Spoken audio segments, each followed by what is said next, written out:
Good evening, everyone. It's July 14th. It's Thursday, and it's the day after New Comic Day. You know what that means. It's time for Comic Book Spectrum. Whether you're watching us live or on the rerun, this show runs on your comments. So stay tuned and make some comments down below, and we'll be back real soon to start the reviews.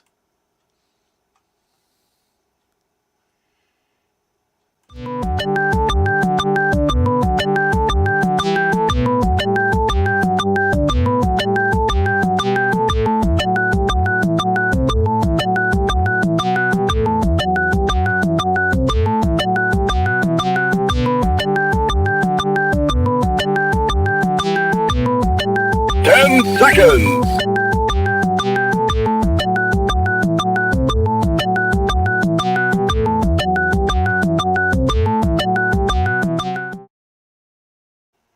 Now comes the part where we throw our heads back and laugh. Ready? Ready!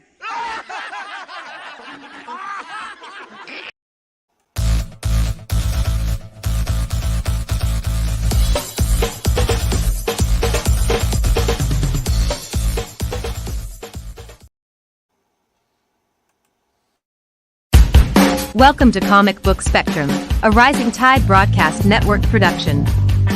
Get ready to explore the world of comics, past, present, and future, with our panelists Eric Hawkins, Brian Rodman, and Clyde Hall. And now here's your host, Brian K. Morris. And welcome to another Comic Book Spectrum. Glad to have you here. Tonight's show is brought to you by Plasma Fire Graphics, when the look of your book matters to you, because it definitely matters to your readers, and by and our Patreon subscribers, and Rising Tide Publications. Lost my place for a minute, but somebody who helps keep me in my place are my two cohorts here. I am talking about the two and only Joe D. McFee and Eric S. Hawkins. How are you guys tonight? Great! I'm present. I think it's almost that time here. Yes, it is almost that time. Very close to that time. And we've got a really light audience tonight. So we can go through the comments real fast tonight. We might have a 30-minute episode yet. Who knows? Anyway, Carl Wismas is moving to his seat. Molly Daniels, I get to tune in tonight. Pizza is on its way. Molly, hope you get to feeling better, hon. And yay! And Donna, good to see you. Mwah, glad to see both of you tonight. And Molly and Donna saying hello. And Lissy, I forgot it Thursday till I was browsing Facebook and saw everyone posted about it. Of course, this is the show that is on everyone's lips, the one that everyone tunes into. Lissy, I'm glad you're here. Hello to you, darling. Glad you made it. And you cannot catch my virus over the computer. This is the one kind of virus you can't get on a computer. In fact, that's her infecting Joe's room right now. And everyone's saying hello. And Rick Bradley, how you doing, superstar? Rick Bradley will be at Heroes for Kids Comic-Con this coming Saturday at 800 Perry Park in Perryville, Missouri. I almost said Illinois. Everything's a suburb of Chicago.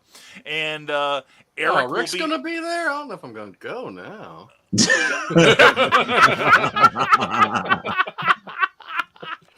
I understand the feeling. Anyway, please come see us this weekend. We've got some great people like showing up, like actors Paul T. Taylor and William F. Bell, Karen Whitfield, and cartoonist Guy Gilchrist, along with artists Timothy Jason, Richard Knack, great author in the Dragonlance series, and artist Jim Hall, good buddy of mine, and also people like T.L. Shively and let's see, Amy Hale will be there, Kathy Jackson, and myself, along with Cookie, and it will be a lot of fun. So please come see us. That's this coming Saturday. Admission is $5, and you will have fun. And Lissy says y'all are in for a treat with the new Zombieful World of Oz. I believe that. Eric Bradley says, well, I take back the compliment I was going to give to Eric. No, I got to make a note about Rick.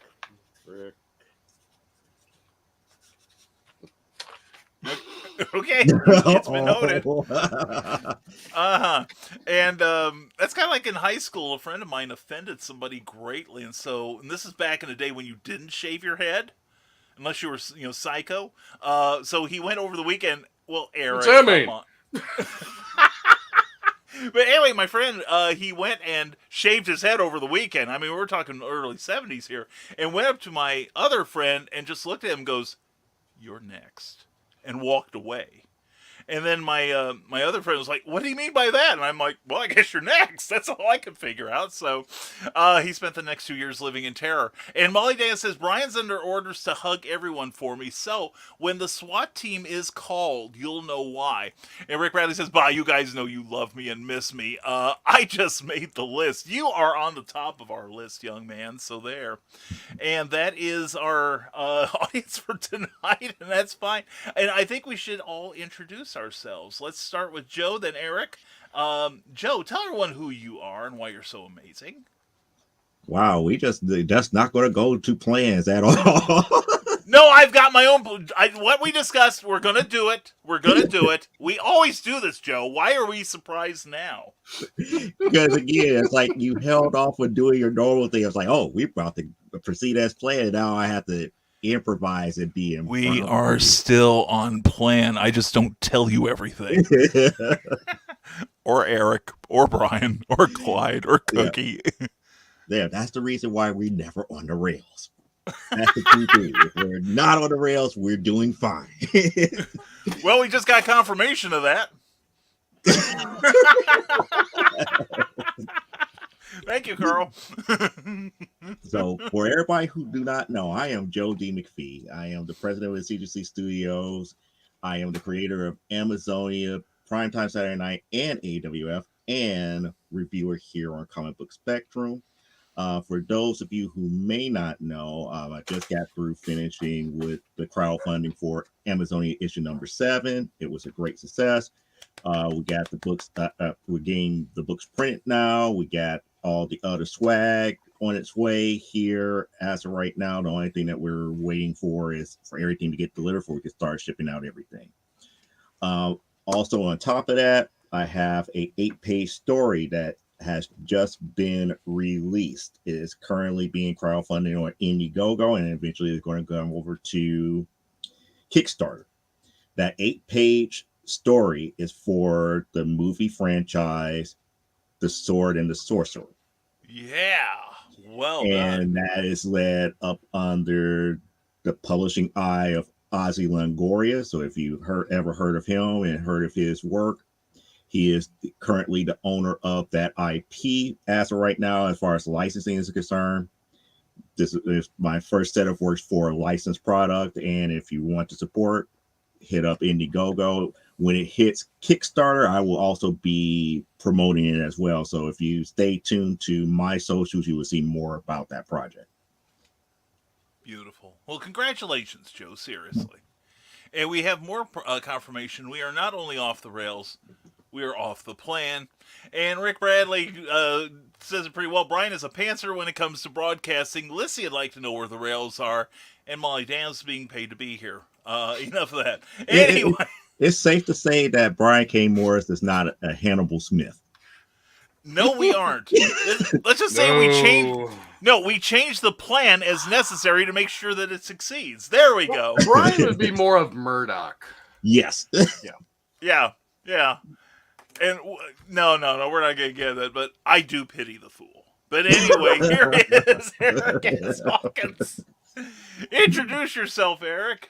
Bring some class to the proceedings. Eric Hawkins. I'm a independent comic creator, mostly known for the Zombiful World of Oz. Other than that, I come on here every Thursday night. I draw comics. Thursday night after this, I got another show where we do a 2-hour drawing competition. And you can find me on social media, usually being quiet, not saying much, maybe posting pictures. That's about it. Vestry is the last campaign I fulfilled for someone else. Obsidian closed today, and they funded. They almost got to $2,000. They were just short of it, but they had. It was the most successful campaign they've had so far. So happy for them. So those will be going out shortly. I mean, once we get the money and I get the books ordered, and those will be going out. Fantastic. And Eric will be at the Heroes for Kids Comic-Con this weekend, too. I will be, yeah. Well, I don't know. Rick's going to be there, so I'm still debating now. Yeah, I understand that. No, excited to see everybody. I haven't seen a lot of people, and wow, I haven't seen some of them over a year. So Just like It's Eric been a while. being like, wow, it's been a year. You got fat. And speaking of, I hear hi that all there. the time. Yeah. I'm usually the one that gets that sort of greeting. But anyway, I'm Brian K. Morris, independent publisher, freelance hybrid author, award-winning writer now. Yay. I'm having the award shined right now, so otherwise I'd show you. And also a chain to be made for going around my neck. And also I'm a Facebook famous YouTuber and former mortician assistant. Like Eric, I'm also noted for my own creations like Santastein, the international good seller, along with other books like the Batman trilogy about the 1966 Batman book, Major Marjorie, along with great people like creator Tim Bruckner, Clyde Hall, Jim Beard, Lesia Kent, edited by Charles Milhouse. Definitely check this out if you like old-time science fiction. And, of course, the award-winning Snow Shorts, featuring my award-winning story, Snow Ambition. How many times can I put in award-winning this episode? Let's get the tally going. But anyway, we will be at Heroes for Kids, where I'll have all these books and more, so please come see us, all right? Every time Brian says award-winning, Carl has to take a shot. And Let's Friday get night's Carl drunk. Let's get Carl drunk. Yeah. What did you win? Yeah, and I'm thinking tomorrow night's green room will be a wake for Carl, probably. And anyway, Cindy Kemp, hey yo, mwah, Cindy, how you doing, sweetie? Go to ckoepp.com and definitely check out patreon.com and sign up for her wonderful Patreon account right now. She's sharing a lot of her writing and other stuff. And Pizzas is here. She's so excited she can't type. And when it rains, it pours. That's right, Cindy. And a shot. Done. All right, Carl, I think you got about 4 or 5 right now to make up for. So we're just warming you up for the green room early. So now is the time, Joe. That Time for what? Time for what? What are we doing now? Ring, ring. Oh. Ring, ring. Welcome to Comic Book Phone. Please pay close attention because our menu has changed. For upcoming features for the Rising Tide Network shows, we have to offer Tokyo Blade Detective number 5. Was that autographed? Yes. Nice. Sacrimony 1 through 4. Ooh, I'm detecting a theme already. And the blockbuster release of Zombie World of Oz. 1 through 4. Hey, are those signed too? Yeah, those are signed too. See? Oh, wow.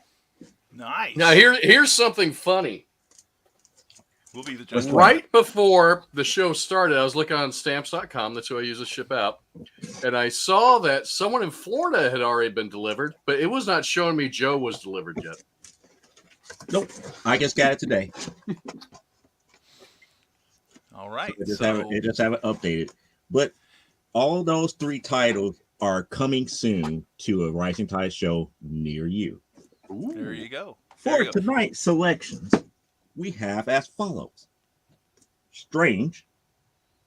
If I get glare out, because I have to get used to this new lighting. Strange number 2. Please select 1. For Guilt number 3. Please select 2. For Hit Me number 2. Please select 3. For 8 Billion Genies number 1. Please select 4. For Red Sonja, Red Sita number 2. Please select 5. Almost lost count because I want to go. I can only count to 4. I can only count to Joe lost his finger in a drawing accident or his thumb. And lastly, Something Killing the Children number 18. Please select 6. Please select now. Wow, that's a lot. I thought you were going to. And I could have added some more, but I'm like, I got to spread this out. I have to try to retire some of the old stuff and put it on my show a little bit later on and stuff to that magnitude. But yeah. Well, I thought you were going to review the first 3 there, and I'm thinking, well, I know who is behind number 1. I know number 3, so I vote for number 2. Anyway, so Brian's anyway, already read number 3. yeah, Brian liked it. So anyway, the votes are cascading in, and Rick Bradley says, "Let's see if Brian can say award-winning more than I edited Glenn Fleming's Jack Kirby book. I would That's never another thought. talk about Jack Kirby's book. Not me. I would never pander to Glenn B. Fleming, a dear friend of mine, a very close dear friend of mine, who has this book available, Jack Kirby, Words and Pictures, on Indiegogo currently, and you should all buy a copy. I would never say that. I would never stoop that low, not even for And Glenn Glenn. can also be found quite frequently on Ted Davies' Artistry's channel. That's true. Except And today. He wasn't on there today. Yeah, and... He was in the chat, though. Yeah, he was in Okay. the chat because he had a power outage. Ah, okay. I tuned in And late. they I had a couldn't get conference their call. electricity Ah. back on until towards the tail end of the show. Well, if he's any sort of professional at all, he'd go on anyway. But anyway, Cindy, I think Cindy is voting for the previous set of books, number 3. And Jennifer Hawkins is here. Mwah, Jen, how you doing? And hey, Mom, tell Nora if you're watching too, says Lissy. Now in come the votes, and they will come in now. We'll give our staff of counters a chance to get caught up on those while we bring you some words from our sponsors. See how slick that was? Now, see, Joe, it's working now. It's working. Nope, been planned. I know, Kinda. just as planned that I didn't tell anyone. Anyway, we are brought to you by a couple of really great organizations. One is Rising Tide Publications, and you can expect the Terrors to be out later this year. We're working diligently on that, and also, don't forget, we also are brought to you by Plasma Fire Graphics. Plasma Fire Graphics, when the look of your book matters to you.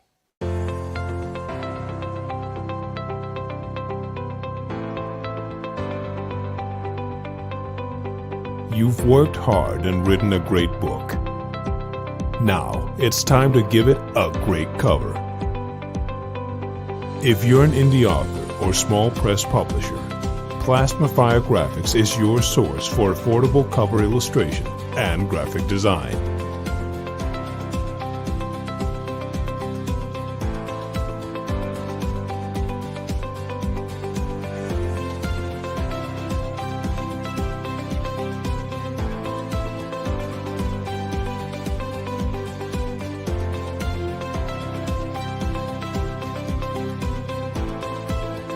Plasma Fire Graphics, when the look of your book matters to you.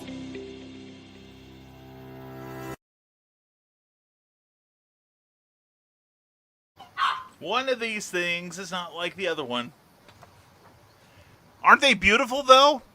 Wow, I fooled you. One's a poster.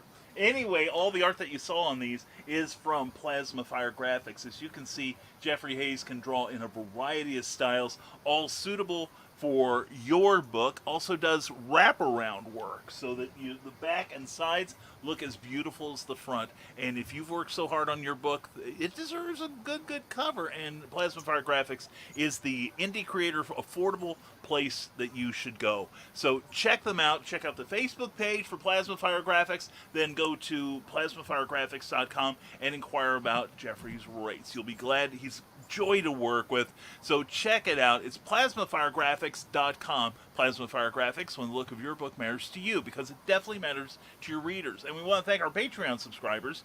Patreon is a monthly subscription service where you can support your favorite creators directly.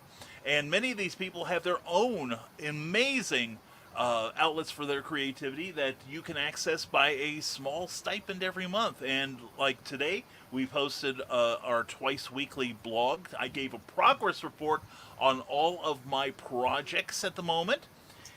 And also next week, we're going to be posting Chapter 2 of Volcana, the Prometheus frame-up, the sequel to the it seems like that long ago, 2015 novel, Rebirth of the Champion. So check it out. Check out Patreon at www.patreon.com/Brian K. Morris. And Eric Hawkins also has a page on there too. So please give that some love as well.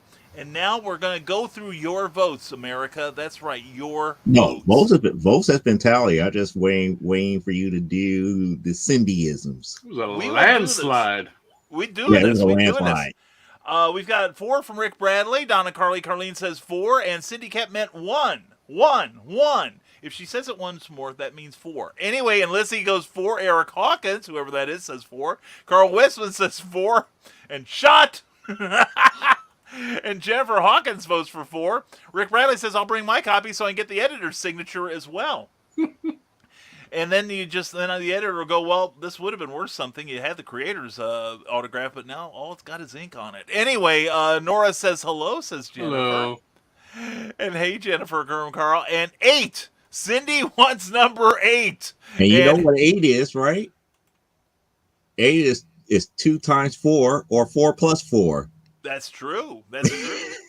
Good observation. That's why you're in charge of the mathematics around here. And Carl Witzman says half this chat is the Hawkins family. I love that. And Cindy Cap asks, what happens after you eat an entire gallon of all-natural ice cream? You get Breyer's remorse. Ha! And Cindy says, what do you get if you divide the circumference of a bowl of ice cream by its diameter? Pi a la mode. That's great. We love you, Cindy. Check out CKOEPP.com for more jokes and more entertainment. And also me on there. Thank you, Cindy, very much. And 2 Cubed. All right. That works out. 2 Cubed is also the same number. So, and I haven't voted yet. So I abstain. Okay. You just like, I'm not going to the polls. I'm not going to the polls. I'm going to be a typical voter and just complain about the results afterwards. So, Joe, who is the winner? He said, knowing. Oh, knowingly, it's a landslide. It's a landslide, and I have to say, and you did not hear this from me because I'm still trying to track them down. Well, thank God we don't have it on video. If you have a issue number 2, and I'm not certain if issue number 3 came out this week, but it was listed supposed to come out this week. If you have one, lucky you, because places that I checked, bigger places, did not have any. Really? The winner of the week is 8 Billion Genies from Image Comics. Any idea why? I don't know. I know it's a popular series. Uh-huh. And I know that Image is not doing second printings anymore. Now, with issue number 3 that's supposed to come out this week, I don't know if they sent it out or not. If they pushed it back a week because of quote unquote paper shortage. Right. But issue number 2, every place that I checked, it's like everybody saying that it was sold out. I was like, that's kind of weird. I don't remember seeing issue 2. I remember seeing issue 1. And I might have seen an issue, but I don't know if it was one or a variant, or perhaps a variant. So I know this one has variants. Issue 2 has variants, and there's only one variant for issue number 3. Okay. I'll have to Then, check like I say, issue number 3 is supposed to come out this Wednesday, this past Wednesday, like yesterday. But I think it got pushed because I checked my local shop here in Chicago. Well, actually 2 local shops here in Chicago. I checked Midtown Comics in New York. Okay. And they didn't have it. And I'm like, it probably didn't come out this week. It might have been listed for Diamond coming out this week, but it probably didn't come out this week. We don't know. I'll check my. But what I found out weird is issue 2 is either sold out or there's other places that just not stating what's what as of yet. But getting back to the book at hand, 8 Billion Genies by Charles Soule and Ryan Brown. And those who may know, Charles Soule has also written another book that I'm quite familiar to. He was one of the writers in one of the volumes of She-Hulk. and he had written a lot of other things as well for Marvel. So this is his, his one side story that sold that Image, and this is the first issue of a 8-part miniseries. So pretty much, 8 Billion Genes by Charles Soule and Ryan Brown, written by Charles Soule, art graphics designed by Ryan Brown, and they get listed all the different who did all the different covers. Like cover B was done by Jenny Friesen and Steve Seeley. I didn't know that here. I couldn't even tell you if that was a Jenny Friesen cover, but it looked like it was. Cover C was Declan Shavely, if you're following all the different covers and everything to that magnitude. Letters were done by Chris Crank. That's one hell of a last name, going around being called a crank. But that is what it is.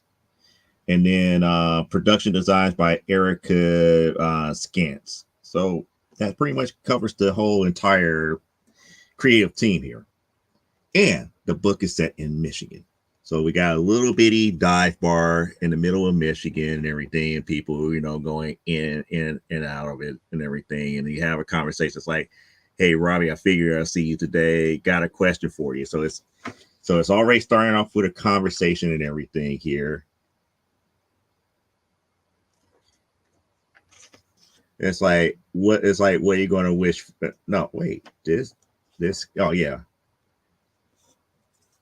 It starts out with the bartender asking, what are you going to wish for? And he's talking to the little bitty kid that does different errands and stuff for him because his father is always there, passed out from time to time here. So you got the actual band that normally plays, the local band that plays in this bar and everything. And everything seems to be normal. And, everybody just, shooting the breeze pretty much.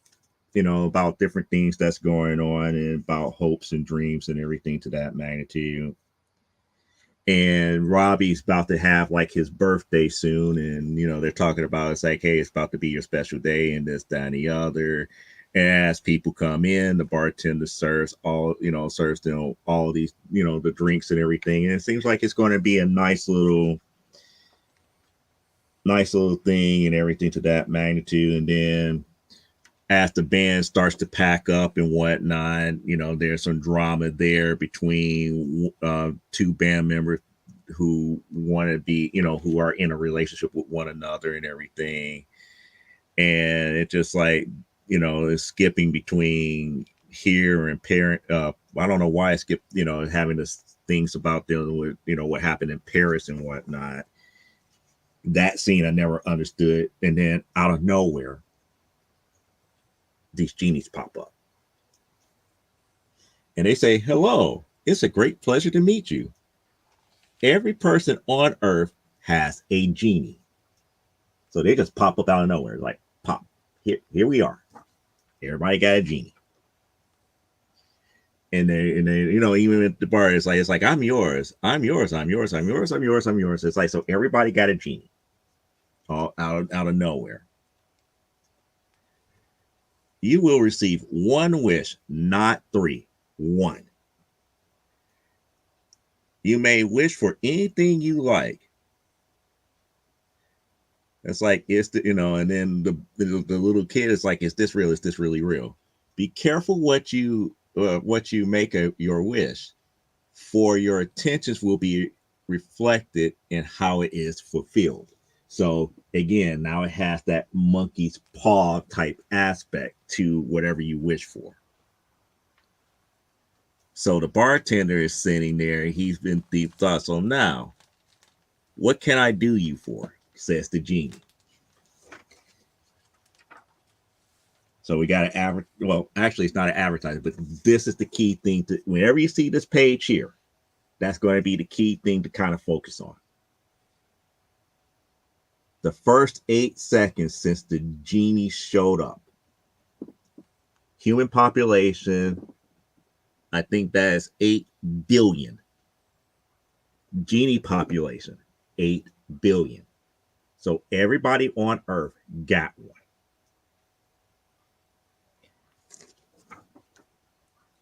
So it goes back to the bartender. The bartender says, like, I wish for that no wish made outside of this bar can affect this bar or anyone or anything inside of it.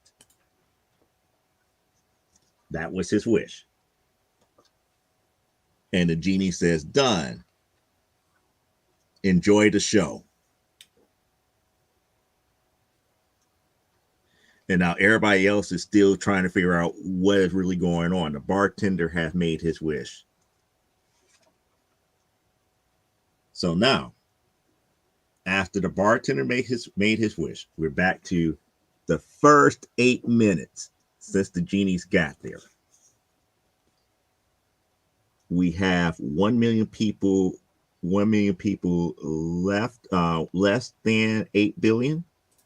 However, 2 million genies has already been used. So the population is dwindling, and we already know that 2 million genies have already granted wishes. So we're outside the bar, and now we're back to the couple that was in a spat and whatnot. So the one lady here says, like, I wish that Brian would love me, like romantically love me, like he would have romantic feelings for me. Done, enjoy, my dear. I hope you're very happy together. And then she's like, oh my God, Alex, and he looks and turns. It's like, I wish, huh? And then he's like, you know what? Forget it. Because he almost blew his wish to counteract what she just said. He's like, no, I'm going to keep my wish a little bit longer here. And then he comes back inside and say, I need the cheapest booze that you have in the place and everything. And then it's like, Robbie is trying to wake up his dad out of his stupor and whatnot. He's still, out of it and whatnot. So Robbie's dad finally wakes up, and he's trying to tell him about the genies and everything. And then everybody's up here talking about the impact of the genies, because she's actually made her wish, and she had had the wish and whatnot and everything to that magnitude, and she can't figure out why it's not working the way that she thought it was. It's like he was supposed to have romantic feelings towards her and everything, but it's really not.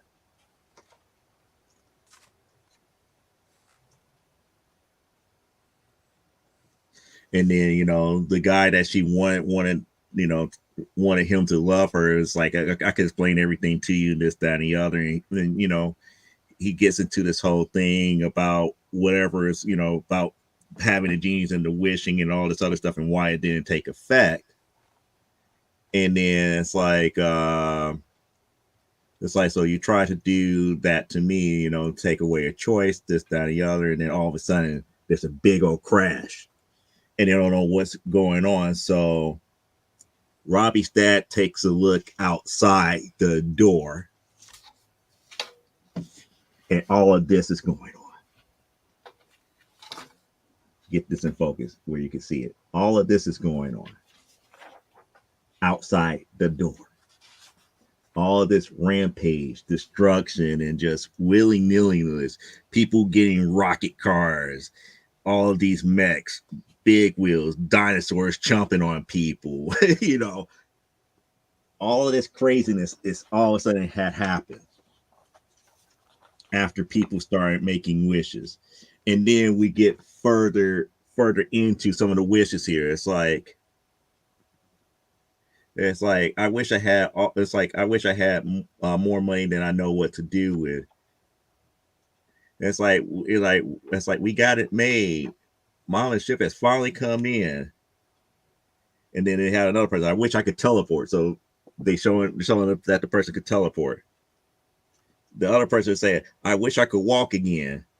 And then the other person said, it's like, I wish I could be young again. So he turns young and she was able to walk again.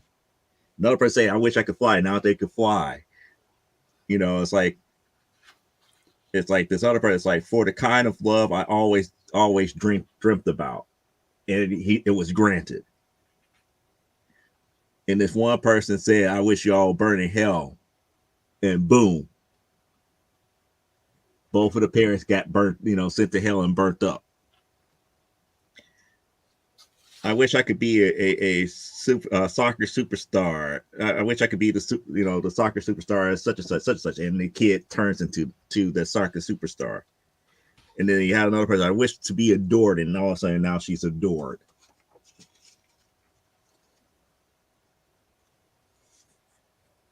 That's to give you the scope of how messed up everything is going on outside of this bar. So pretty much the dad says, like, you know what? Everybody get back inside. Close the door. So everybody goes back inside and everything. And, the bar owner is like, you know what? He made the best wish ever because nothing outside there can affect the bar. The only people that can affect the bar right now is the people who are still inside with the genies. Anything that's happening outside of there cannot harm anybody that's inside. That was his wish. So as the day goes on, you're seeing more and more people doing different weird stuff and everything. And this is just only the first 8 hours of granting those wishes of everybody in the earth. And that brings us to the end of the issue here. Overall, it started out very puzzling because it's like, why in the world would genies just pop up out of nowhere to grant everybody one wish? And then we have what happen. Now, the cool thing that I see with this is we're about to see human nature.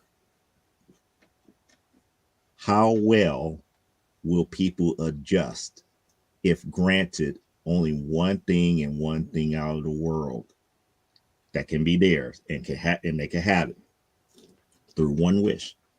What would they truly wish for? Will it be altruistic and affect everybody, or will it be selfish, like we were beginning to see here, with everybody wishing the certain things that they did outside of that bar? So we're about to get ready to take this journey off the rails here. At least that's what I'm seeing for issue number 2, just to see the wildness that could happen and see how the people who are still in that bar deal with the situation at hand with their genies. Will the Earth population cease to exist? Or is there some resemblance of hope based upon a wish that could still be made? We don't know. We got 7 more issues to get to before we know the answer to that. With that being stated, I give 8 billion genies a 9 out of 10.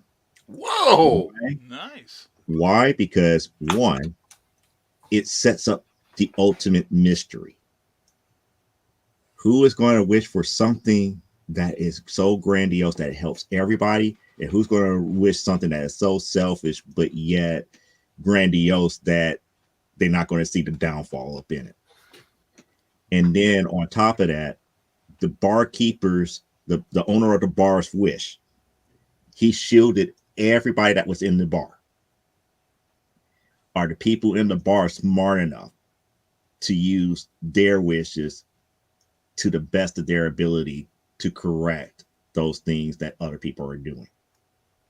Or can they see that? It's more mystery on top of mystery. And the only way that you could really figure that out is to read the next couple of issues. So that's the reason why it's a 9 out of 10 for me. Nice. That sounds Cool. Yeah, that sounds good. Yeah, I saw that, and I didn't pick up the first issue because I just kind of glanced at it, and I saw the genie on it, and I thought that was what was in that was the art of the entire book. I was like, Yeah, I did the But same thing. I will go back and look for that. I did see issue 3s on eBay for $30 right now. Right. That's what makes me think. It's like, what happened to all these so-called? And I saw some reviews on it. Again, I can't find an issue 2 or issue 3. And I'll take a look at my shop this weekend. Well, not this weekend. I'll be in search. Yeah. It's like, and with, like I said, with Image taking their new stance about no second prints. This is why I can't stand speculation, because when a publisher can control the volume of what is being printed, get fake, if I could say it in this way, is fake rarity. Yeah. Well, the same thing had happened in the 90s when people were speculating back then. And a danger that I've noticed in every hobby that gets the speculators in is the comic companies then up their production. Every company ups their production to handle all these people, not just the speculators themselves, but everyone who's heard about the speculation and is trying to get in on it. And folks, believe me, by the time you hear about it, the wave is over. That's all there is to it from my experience. And so what's going to happen is everybody's going to realize they're tulips from 500 years ago. They're going to get out. They're not only going to dump all those back issues on the market, they're going to probably get out of comics altogether. Meanwhile, Image is still pumping out the higher print levels of this book that they can't sell, and neither can the dealers, who are going to order more as a result of this because of the artificial inflation of the market. So there's your history lesson for tonight, folks. It's closed more than one comic shop, I'll tell you that right now. But anyways, that was good. Thank you, Joe. Thank you very much for that. And we got a bunch of comments here. Get the first Volcano. By God, you should. Everyone should have one. And small desk publishers, they do have desks every Saturday night at 10 p.m. Eastern, 9 p.m. Central on from the Desk of Small Press Publisher on YouTube. And zombies are all over Oz, just like they'll be all over Perryville this weekend. And why did the ice cream truck break down? Because of the rocky road. And Donna says, and the other half is you and me. So speaking of the predilection of the show to attract Hawkins. Anyway, I need to get some booze, says Carl Wisman. I am 5 shots behind now. Yes, that's right. Every time I say award-winning award winner, or I say award winner, I was looking for that, Eric. Did you find it? I didn't find it this weekend. Not in the Des Moines area. No, that's a shame. We've driven Eric to drink now. You should be grateful. And sign up for Rising Tides newsletter. Everyone should sign up for Rising Tides newsletter at risingtide.pub. And also sign up for Cindy Kep's newsletter at ckoepeople.com. And Molly Dalis is noshing on pizza and thankful she doesn't have to be sneaking about tuning in tonight. The benefits of being at home instead of the evening job. And granddaughter Alex says hi. Mwah, Alex. Love you, hon. Hope you're doing well. And Mark Muncie, hello. Saw KODT on the thumbnail. Had to jump in. That's right. Thanks to Clyde Hall, who is busy right now. He is working undercover for the CIA. Don't tell anyone. And he'll be back next week. But yes, I have made my love of Knights of the Dinner Table apparent on this show, and Clyde did that for me. And Johnny Freakin' Cage says, "Sup, Nick told me to come annoy y'all." Well, you're welcome to try, young man. And there he is, the instigator himself, and the new host of Nevermind the Furthermore every Monday, Wednesday, Friday at 10 a.m. And Joe, you may want to be careful not to read the full comic during your review, as that can get you. Get you what? It... sense of suspense. Copyright struck. Many libraries have gotten in legal trouble for storytime readings. Fair warning. And Nick is a librarian, so that's I don't go verbatim. That's how I get around it. Well, we'll see. We'll see if my copyright strikes a I've been doing this for maybe like 2.5 years now on my channel. Yeah. And because I don't read it word for word, I don't get the copyright strike. I'm not doing an interpretation. I'm not doing a literal reading of it. It's more along the lines of review and actual commentary. It's not a Marvel book, so Mickey Mouse won't come after you. So. Yeah, really. There you go. This is all we should worry about.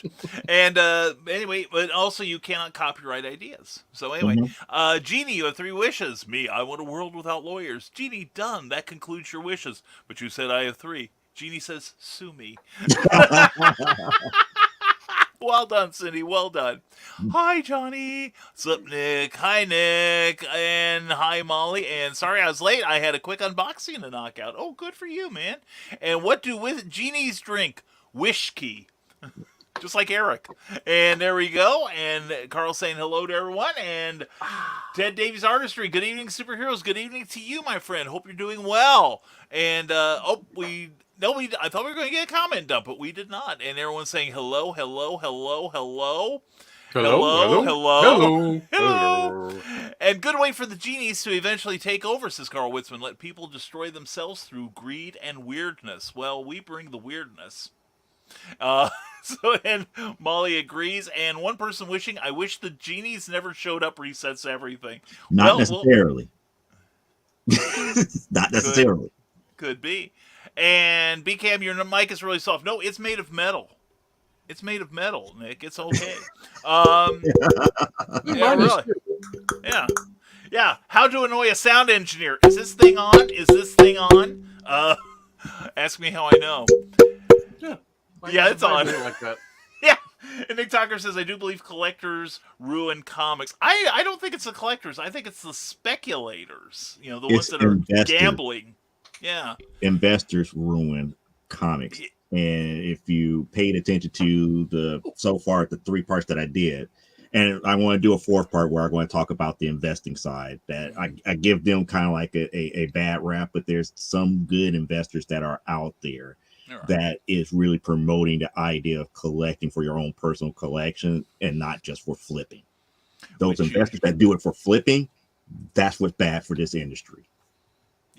Yeah, I agree. And a lot of good comics get ignored as a result of it. So I've seen people with their apps come into comic stores and pass up really good writers like Neil Gaiman and Mark Miller and so on and so on. And that's not hot right now. I want this one book that's written by somebody they say is going to be popular in 10 years. It's like no. Anyway, Carl Witzman says, I think you can get the ebook on Google Play. At least it offered it to me. Nice, Carl. Like good Carl. Heel Carl. And Nick Tucker, my job is to warn of cliffs, not stop you if you want to dance on the edge.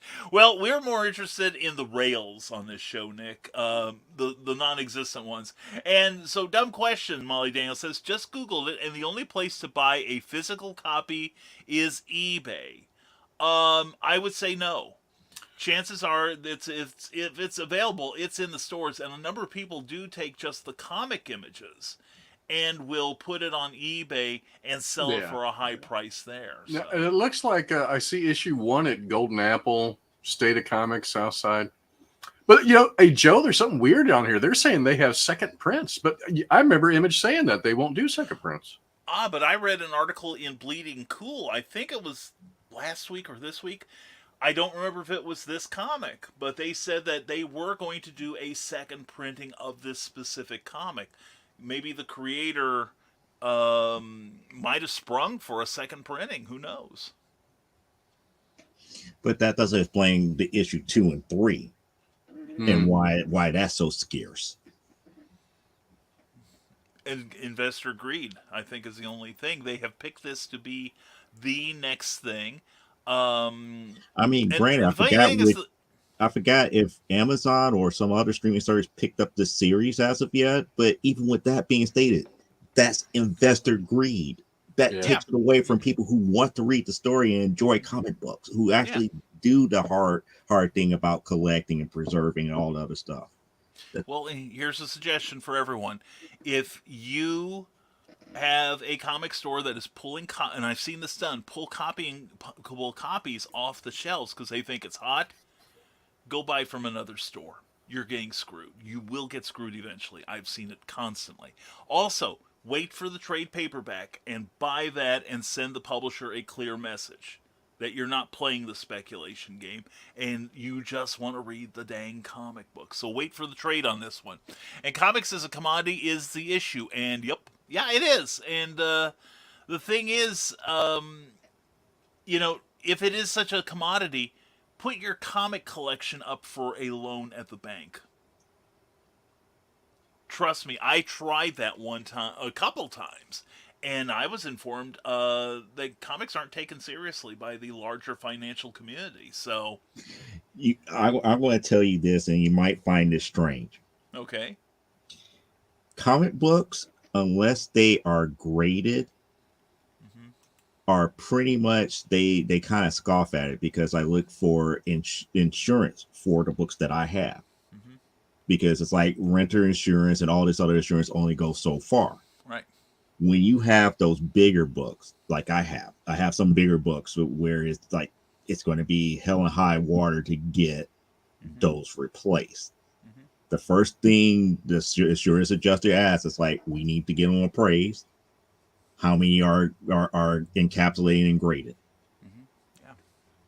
Until you get that done, we can't do nothing for you. Yeah.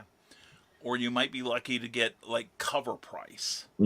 Which, And if you own an Action Comics #1, you'll be throwing yourself under a moving the banks vehicle. will pull that same scenario too. If you're going to get a loan, you better have like, it's like, hey, I want to take out a loan, and my collateral here is Action Comics #1 at a 5.5. The bank will be like, hold it right, hold it one moment. We'll go and work this thing out here, because they could see something like that going for big bucks, and they will loan you whatever you want based upon that. But if you go in there with this book, with somebody on eBay is probably selling for $100 for it, and you go to a bank, it's like, hey, can I, they will scoff at that in a heart. Yeah. That's true. That's true. Carl Whitson said, I heard the rumor that speculators can make a ton of money on Amazonia. Or maybe I started that rumor. We can only hope. And Rick Bradley says, I'm holding all 3 issues of 8 Billion Genies over at Castle Perilous in Carbondale, Illinois, one of my favorite stores. Right now, they're getting ready to come home with me. So, and maybe Zombiful World, probably, because it is a well-edited title. And Nick Tucker said, did you see that shops are posting the prices are subject to immediate change with no notice? It's been that way since the start. This has never been like more... Nick wants me to start going off on a lot of things, and I try to be good friends with retailers, because I understand their part. Oh, yeah. They don't understand why that's bad for brand new people and old-time collectors like myself, because we will leave them on the shelf quick, fast, in a hurry. Well, and that's it. They're looking at a short-term profit as opposed to a long-term profit, which comes from guiding your customers' tastes, introducing them to new titles, and getting them to expand their subscription list. That's how they make long-term money. But if they're looking at getting like $20 for a $4 comic right now, that's a great way to push people out of your door and into the arms of your competition. So Molly Daniels said it has free sample sent to Kindle, so if I like it in that format, I'll get them that way. Okay, cool. And Nick Tucker, Yup, insurance has to have solid financial information. Yeah, and since this field is one, so volatile, two, there is no clear expertise in it. It's a total gamble for a bank. Well, there's plenty of experts on Twitter. Well, there you go. Just go to Twitter and sell your comics, kids. You'll be like rubbing elbows. You'd be with the rock surprised at how many so-called comic book graders you got on Twitter and YouTube. Oh God, yeah, seriously. But BKM, that requires knowledgeable, effective staffing to sell comics that way. My point exactly. I have no sympathy for stupid retailers, having been one myself at one time or another. But it's the same way. When I walk into an electronics store, I expect them to know more than I do about computers. If I walk into a music store and I pick up an album by Paul McCartney, let's say, I expect the person to say, "Hey, we just got this shipment of old Wings albums or Beatles albums. You interested?" I want the person behind the counter to be at least more of an expert than I am at it. Why are we not demanding that from our comic shops? End of discussion. Oh, excuse me, I gotta do something here. Hold on. I want the full screen for this. There we go. Okay, I've made my point. There we go. No, we missed the sound check. We need the soundtrack to hit him. Okay. Oh God! No, not no, that. no. Or anyway. So anyway, and good staff requires good wages. Again, Nick, I agree completely. Pay them what they're worth if they are going to become experts in the field. Because one of the things I used to do to impress customers, I'd have them take a comic book that had credits printed inside. I'd tell them who did the writing and the art. And a lot of people now don't do that. People who don't know who Jack Kirby is. So yeah, demand more of your retailers. Seriously, I believe that entirely. So. And I agree with you. There's one thing I wish that more retailers would do. Yeah. Especially if you have a pull list there. Mm-hmm. They have to get to know your taste. They have to get to know you, because they could recommend anything out of the blue, and you could get really offended because that's not something that you would pick up based upon what you have them to pull. Mm-hmm. Yep, that's right. And it's just so many times I talk to retailers, and I was like, it's like, hey, you're a good guy. This, that, and I know that you're in the industry. It's like, have you checked out this book? It's like, why are you giving me something that I'm not anywhere close as collecting here? Well, that's what, is hot right now. It's like, I don't care what's hot right now. That's not something in the genre of what I enjoy reading. Right. That's true. Yeah, and I will give kudos to Jeff at Blue Moon Comics in Lafayette. One of the books I will be talking about tonight, I did not ask for, but he knows my taste well enough. He put it away for me. So God bless him. We have a few more comments here. Molly Daniel says in the past 4 years, she works at a major hardware supply chain. I've learned more about plumbing, electronics, and building materials than I ever thought I would. It amuses the spouse when we pass a construction site, and I recognize half the items piled up. I did the same thing from working in the water company. I have told people how to fix their plumbing. So, or I can identify which side of the street the main runs on.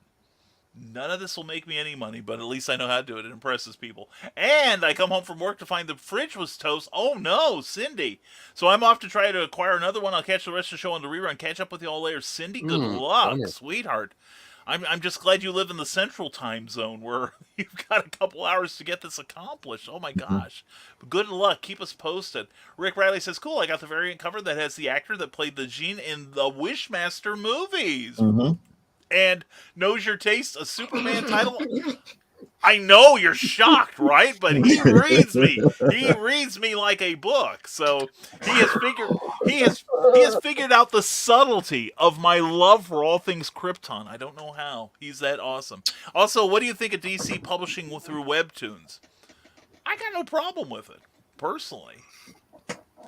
No, I mean, because what are they publishing? They're not publishing their mainline titles. It's just more kid-oriented titles, isn't it? I think so. Yeah. I wouldn't say kid-oriented titles. It's just titles that I guess they felt would probably do better digitally than in print.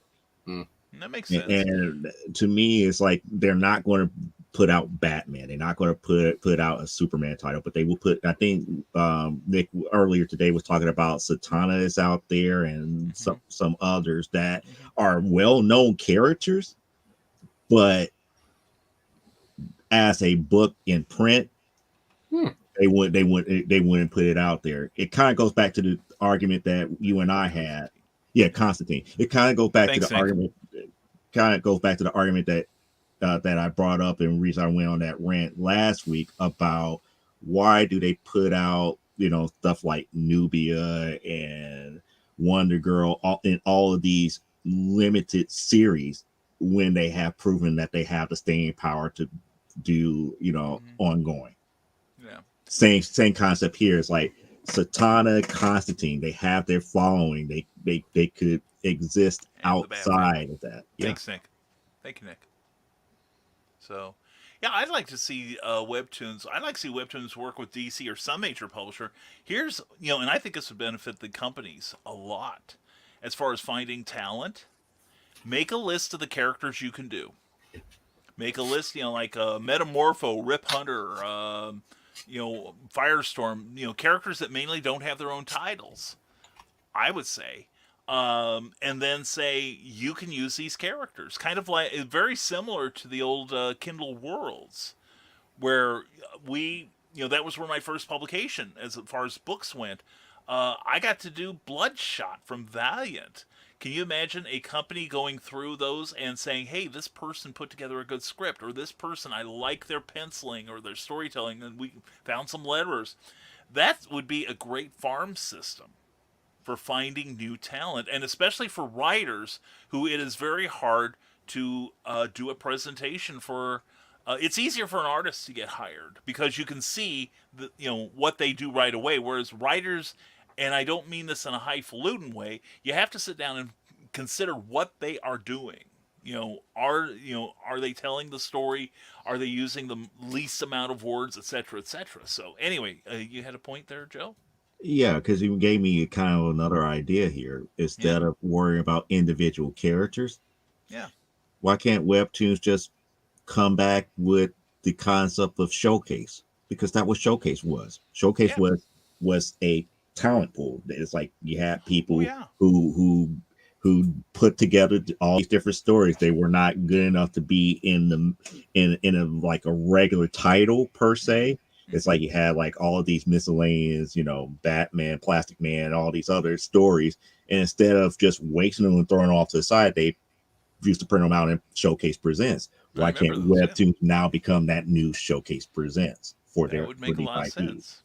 Well, I can also see that DC might not want their big guns played with, so to speak. It's not a real quote or anything, but as they may want like nobody I'm to about to laugh too. Yeah, I know.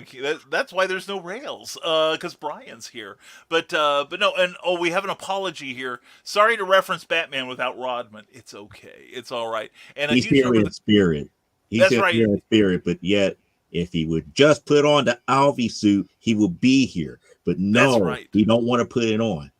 That's right. That's right. He is. It's a little snug in the back area. You know what I'm saying? Anyway, a huge number of the comics I followed were indie web comics, but it seems a little unfair to have the big two competing for attention with the little guys.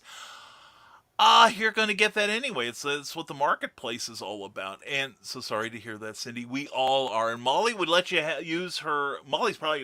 Cindy's probably long gone, but Molly would let you use her store discount if you were closer to her. So move. Anyway, but no. I think it's we're even in the shops, the little guys are competing against the big ones, and crowdfunding. Bigger companies are moving in to crowdfund their different things. I saw Boom Studios, and I'm wrestling with this one mightily because two of my favorite comics are being put in collection form. Incorruptible and Incorrigible, or whatever, the Mark Waid books from a few years ago. They have deluxe editions of those, and I will have to get like 4 or 5 different jobs in order to afford to go in there. And let's see, GoFundMe for Rodman's Bubble Boy prototype. Now there's a thing. We can talk to Rodman about that. And Brian, we love you if you're watching. We love you if you're not watching. But anyway, and we look forward to you coming back here. But anyway, I appreciate Nick for this little bit of a sidebar. I appreciate this. Because it just goes to show you that there's so much more, but I kind of disagree about the big guy versus the little guys. It goes to show you that marketing is a money pit. That's the way I always looked at it. Yeah. You got major companies like Disney and Discovery. I think Discovery has DC now. Yeah. Billion-dollar corporations got money to throw at these things to really promote and get, and hammer home. It's like, this is the brand that you want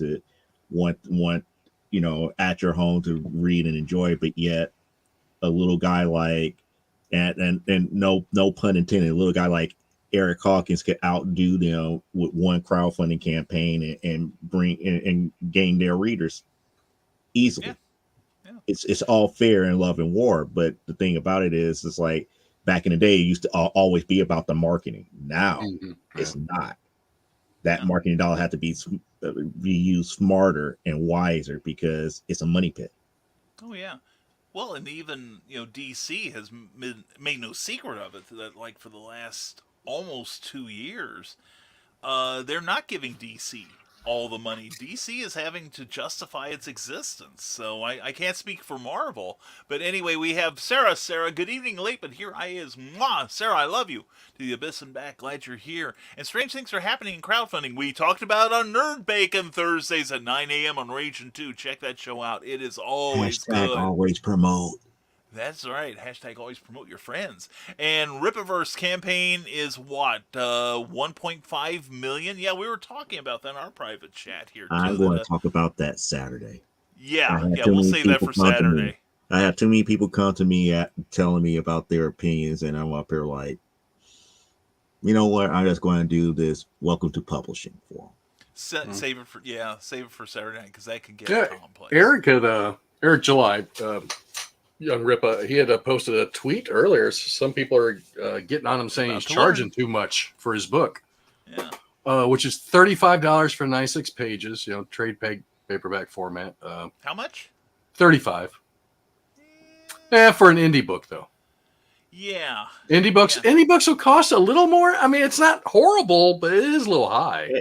Well, again, I don't want to get into it, but I was like, I kept saying to myself, it's 120 pages, $25. Worth it. That's right. And remember, editing makes all the difference. So, award-winning editing. Oh, that's right. My gosh, that's right. That's right. Okay, now we got it.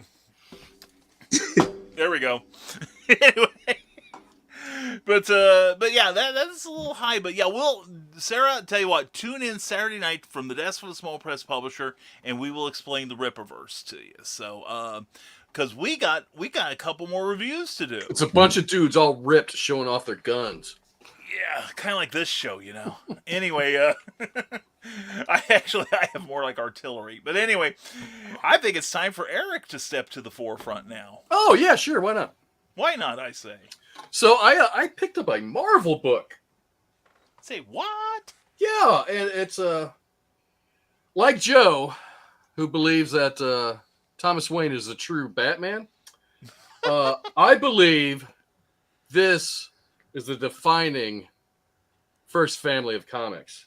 It's this iteration of the team that should always be the Fantastic Four.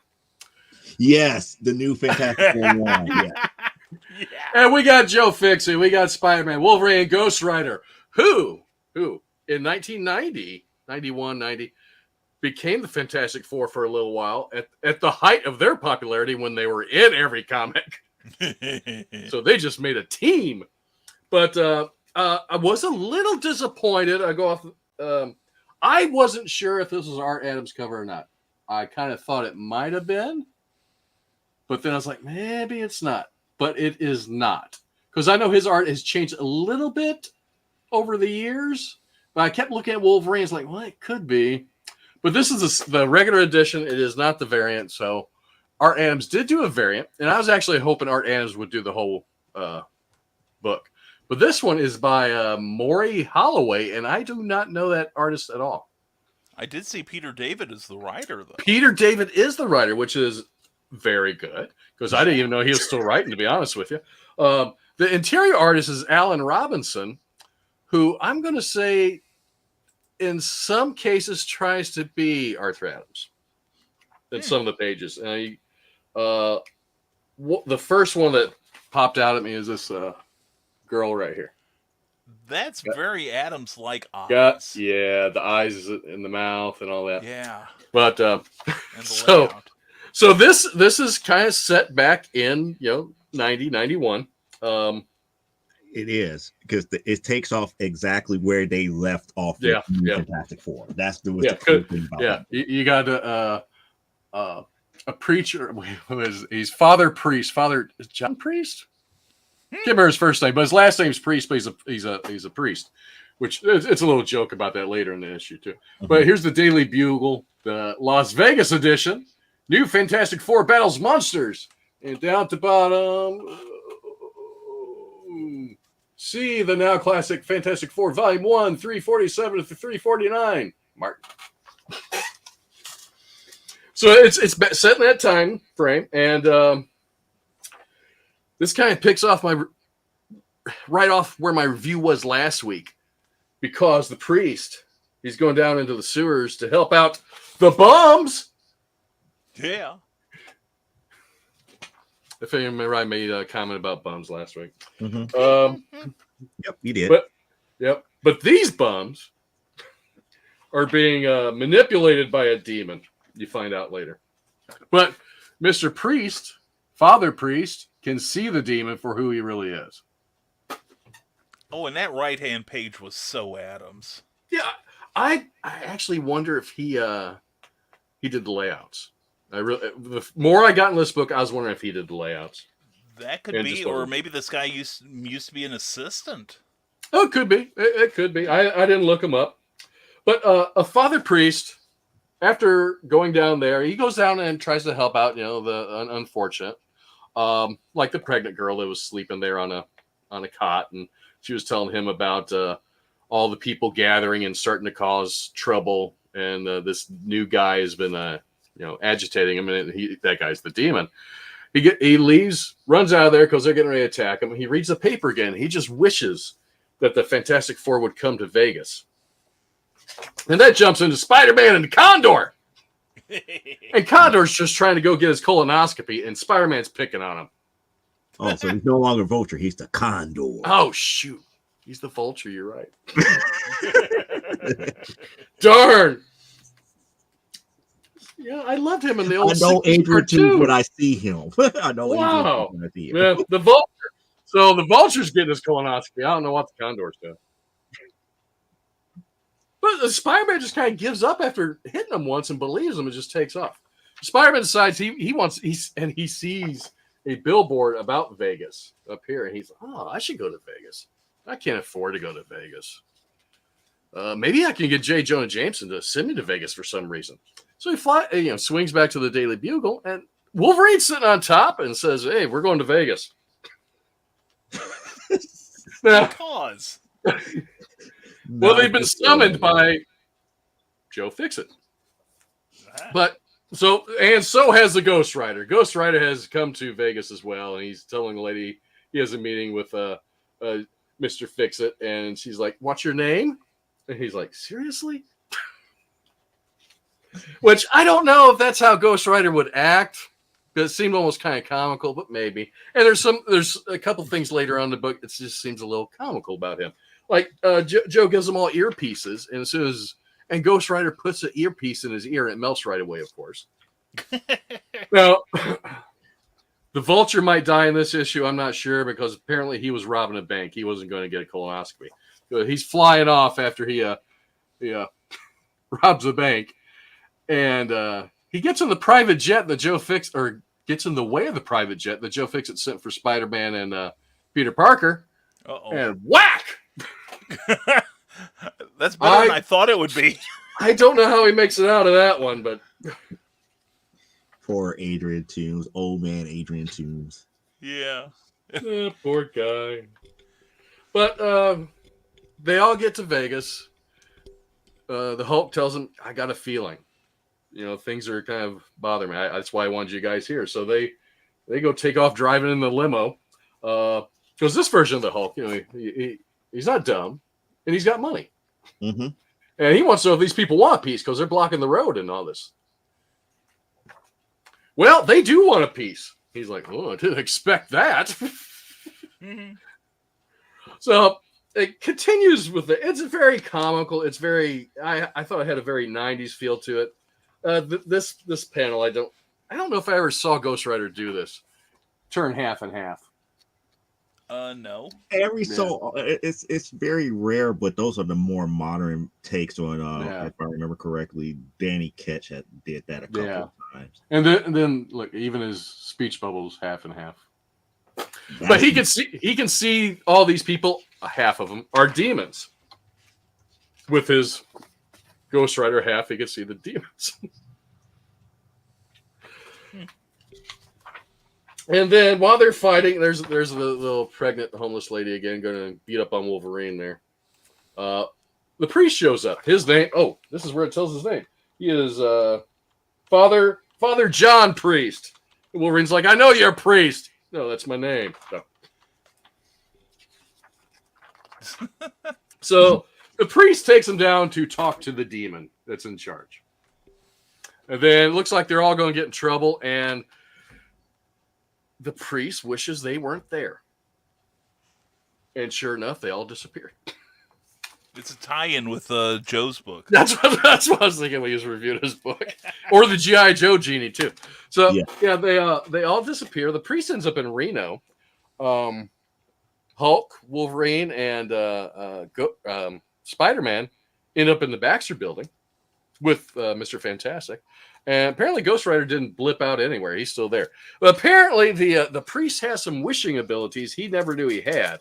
So he better start making some really good wishes. And it's a very enjoyable comic. I mean, I've always liked Peter David. The art style, the art's not bad. It fluctuates quite a bit because that's why I think this guy did not lay it out himself as someone else laid it out. Because it's this page right here. The panels start getting a little.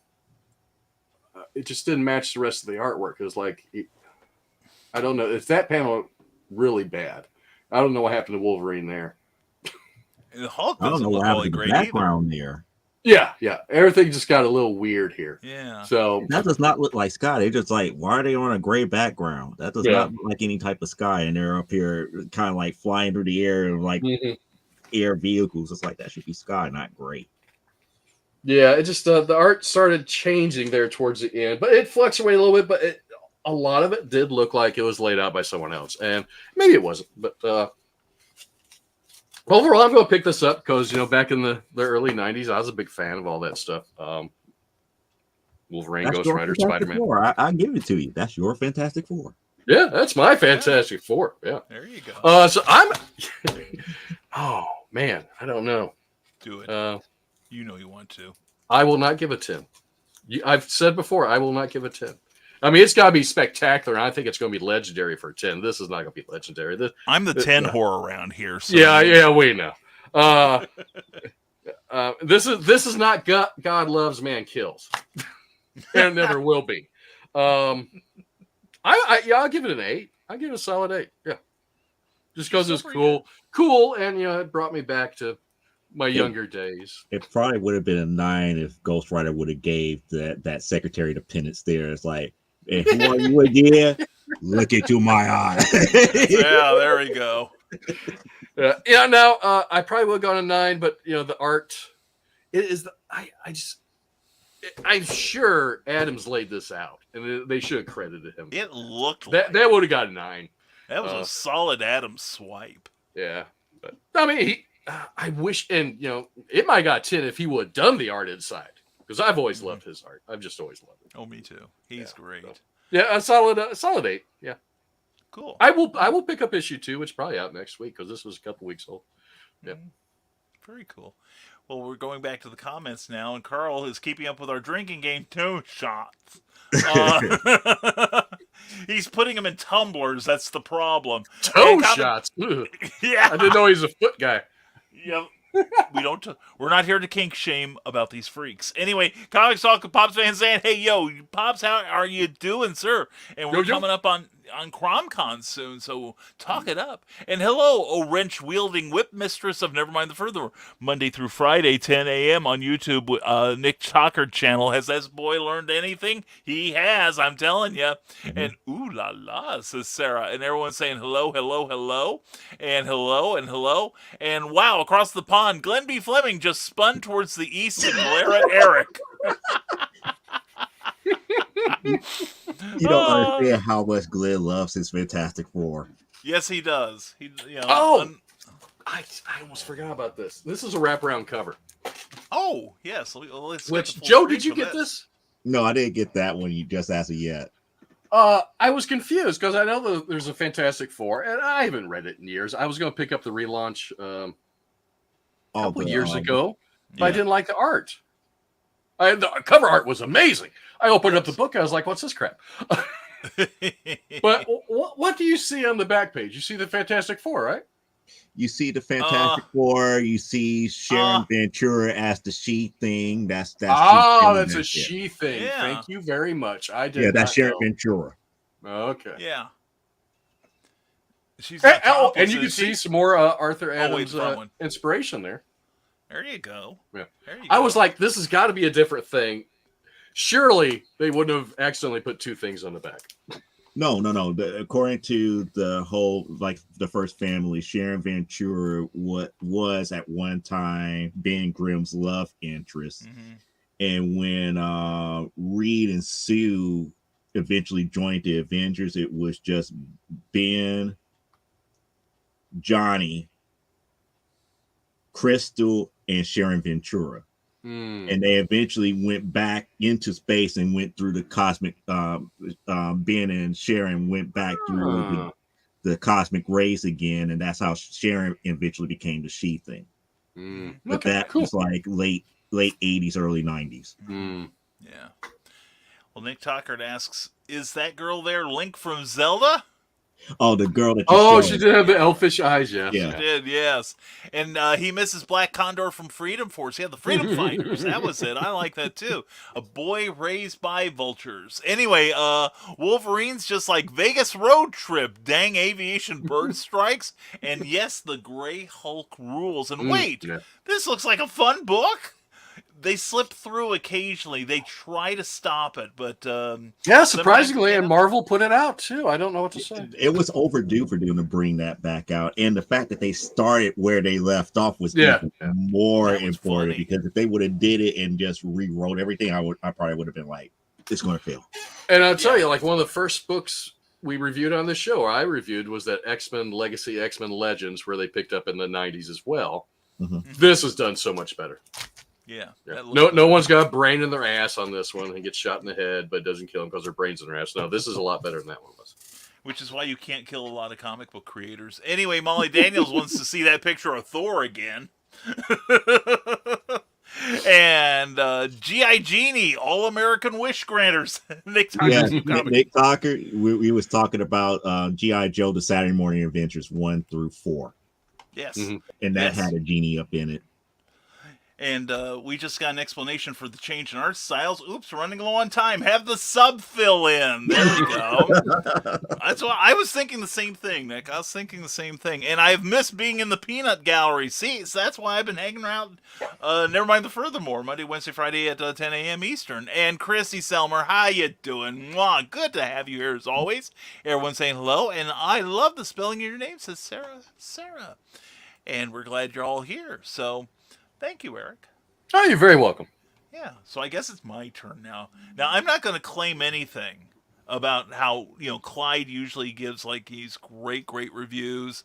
And listening to his brain in the ass, I missed that one. Well, so did they. That's why they put their brains in their butts, so you get shot in the head and it works out. So, but anyway, I forgot my disclaimer. I forgot my groovy disclaimer. Here we go. There we go. This saves us for all strikes forevermore. But anyway, let me get up to here. And now I've got a couple comic books to talk about. And we were talking about the person behind the counter at your comic shop should know your taste. And we're going to be reviewing one of those. As usual, I didn't get a whole lot, but I did get the new Doctor Who monthly, and at least new to us, because it takes a while to get back over the Great Blue Wobbly thing. And Russ Leach of Only Death Can Save Us has another story in here of the 13th Doctor. It is fantastic.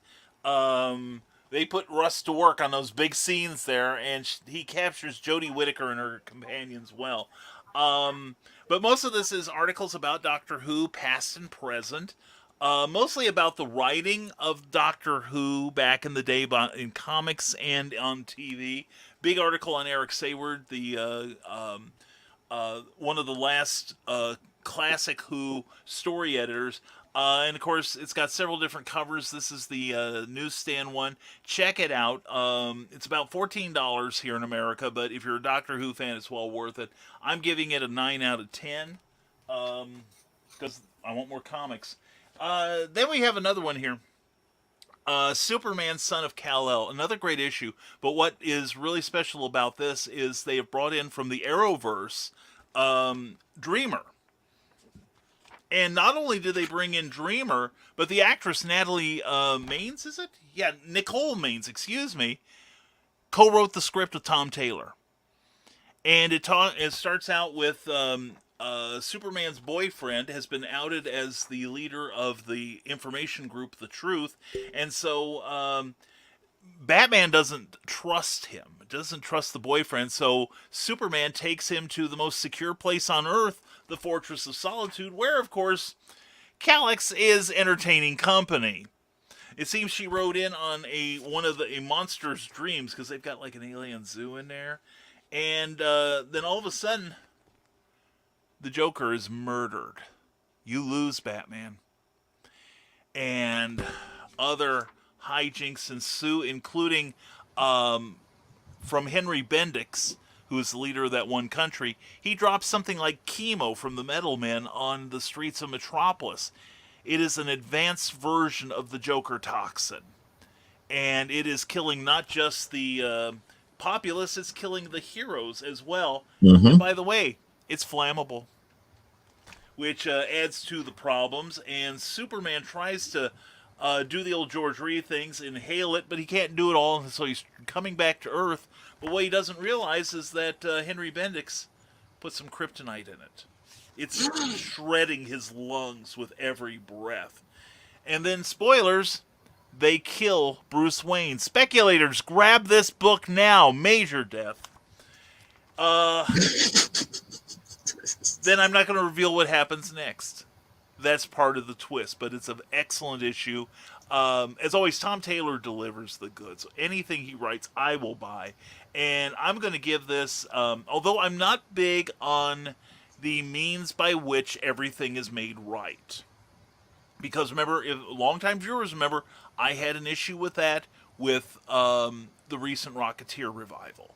But this one was well done. I give this a 9.5. The art is really, really good. It's kind of taken an uptick here.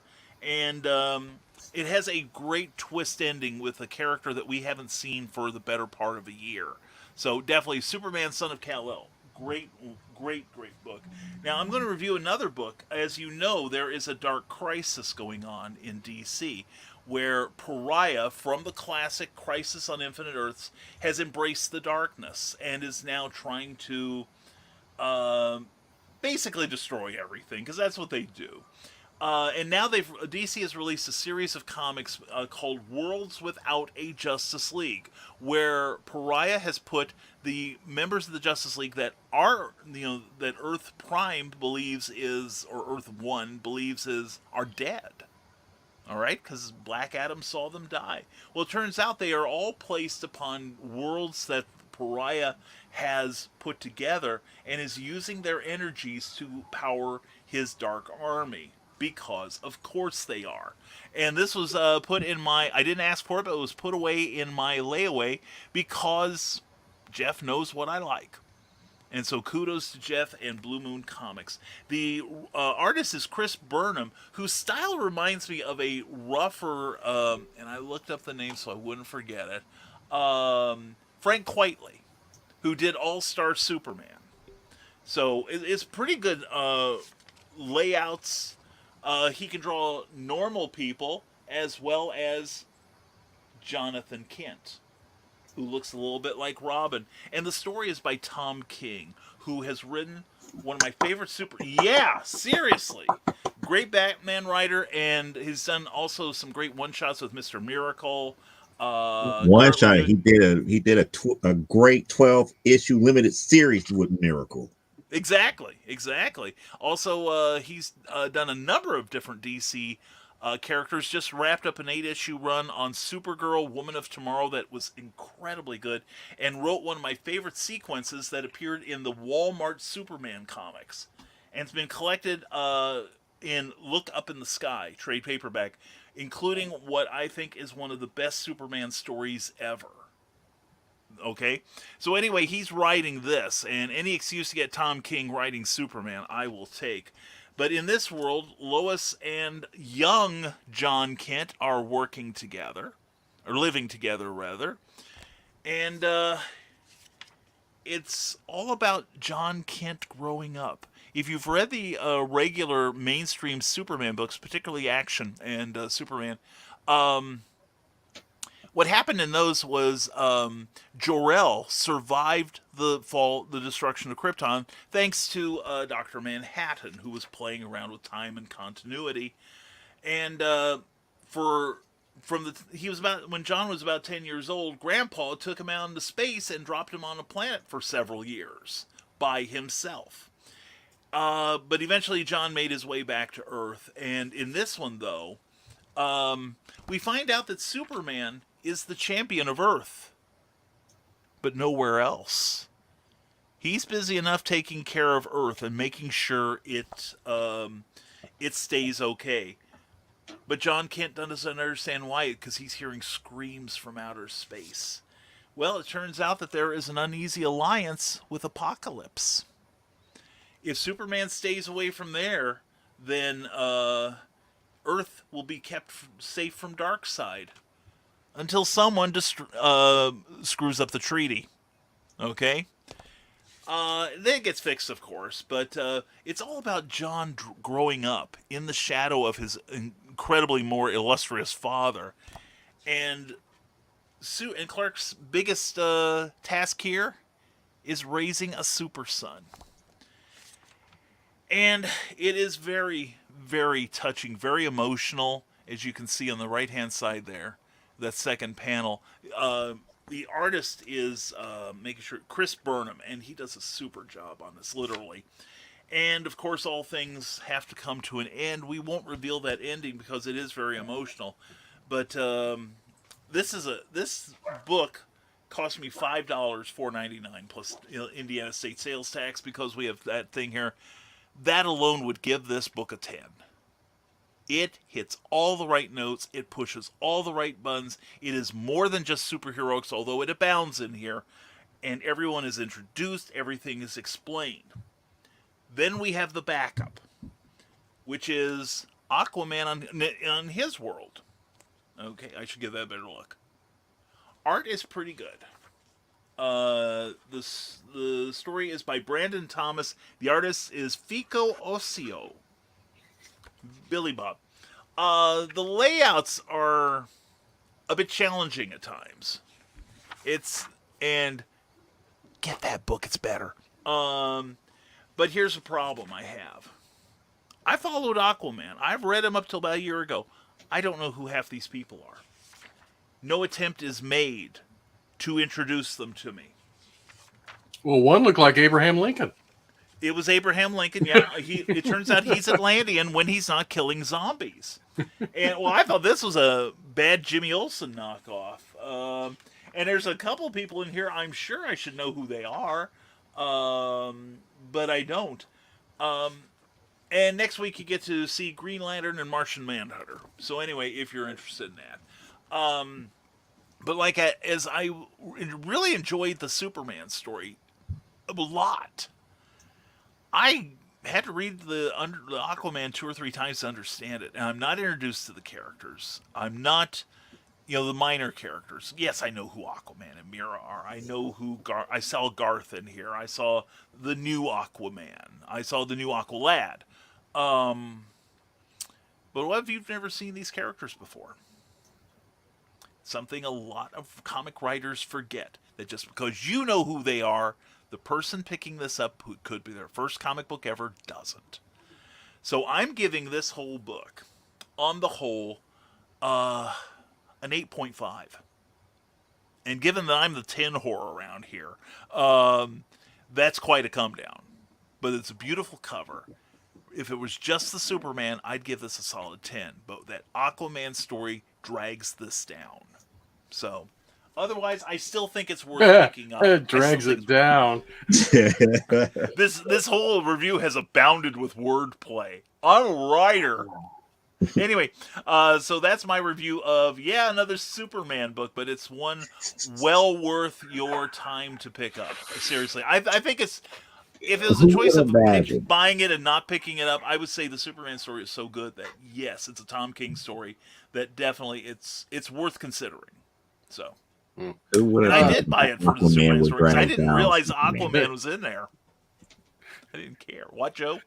Who would imagine that Aquaman would drag down Superman? I know. I know, and he could talk to fish. Superman can't do it. Anyway, Kryptonite kelp. that's right, by God. Well, there's enough kryptonite in the previous book to. It last appears Nick is trying to trigger Joe and myself in the Oh chat. dear, should I? Okay, here we go. Nick Tucker says, "I'm sorry you missed the Agent Zero is a better Snake Eyes moment, Joe, on Nerd Bacon." Oh, derp, says Sarah. And Sarah, how could Brian's middle name start with a K and be Peg? I got pegged? Wait a minute. And about time someone capped the clown. I agree. Whoa. And yeah, and Sarah goes, thank you, Sarah. My goal is that I want you to be intrigued enough to go out and buy these books. Seriously, we are here in the service of the comic sales community. We want to warn you against the stuff that's not worth your time, but by the same token, we want to point you out to some stuff that's really good out there and leaving a cliffhanger. I mean, thank you. And Superman and Robin, well, you got to buy the book and find out.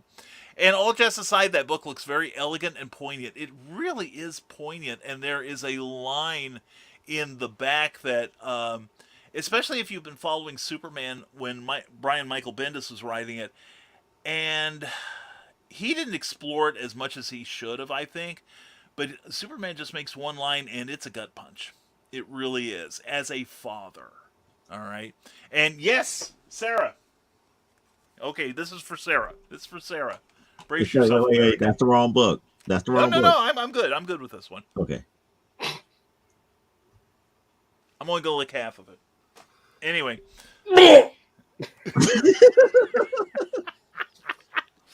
Did I lick the wrong half? What?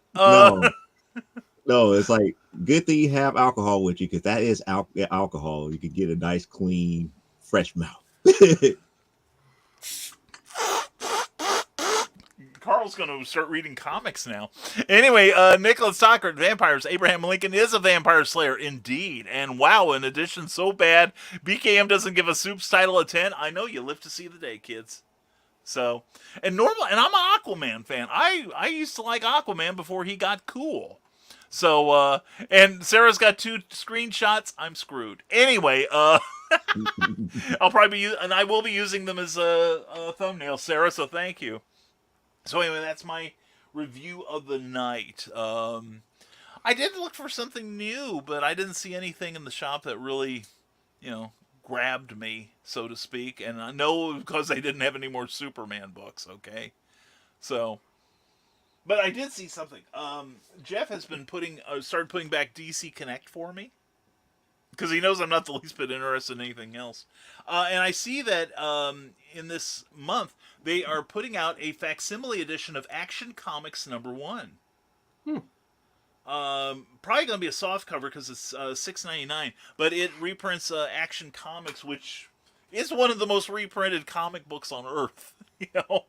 But it's going to be. It looks like it's going to be the whole thing, because I saw it was like 64 pages. And there are other things in there, like westerns, and there's a page you can color, kids. So anyway, I do recommend that. So that's what we got. And a thumbnail on what show? I've been thinking about that, Carl, and It's the thumbnail show. It's the thumbnail show. It's just a whole 60 minutes of Brian's thumbnail. Okay. There we go. And I love you, Sarah. Thank you. And there we go. Everyone this is walks what Carl I with got the coming laughter. in the mail from this week. I got both versions of Captain Carter #4, Wonder Woman 789, and I got, I think it's the last issue of the horrible Wonder Woman Evolution #8. It reminds me when I worked in one comic shop back in the 70s, I read the entire, 6 pages of stuff we got from Diamond. And the person on the other end was calling out, oh, nothing came in then. So. No, but that's when I stopped reading the Diamond listings over the phone. I was so looking forward to 8 billion genies until, like I said, my normal sources is saying that they don't have it.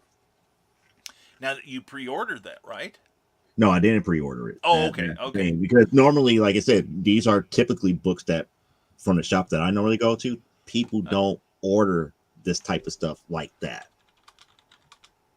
So they always had like an extra, couple here, couple there, and now all of a sudden it's just like, nope, we have to want listed. I'm like, it's like, did you just not order it? Yeah. That's what I'm thinking here.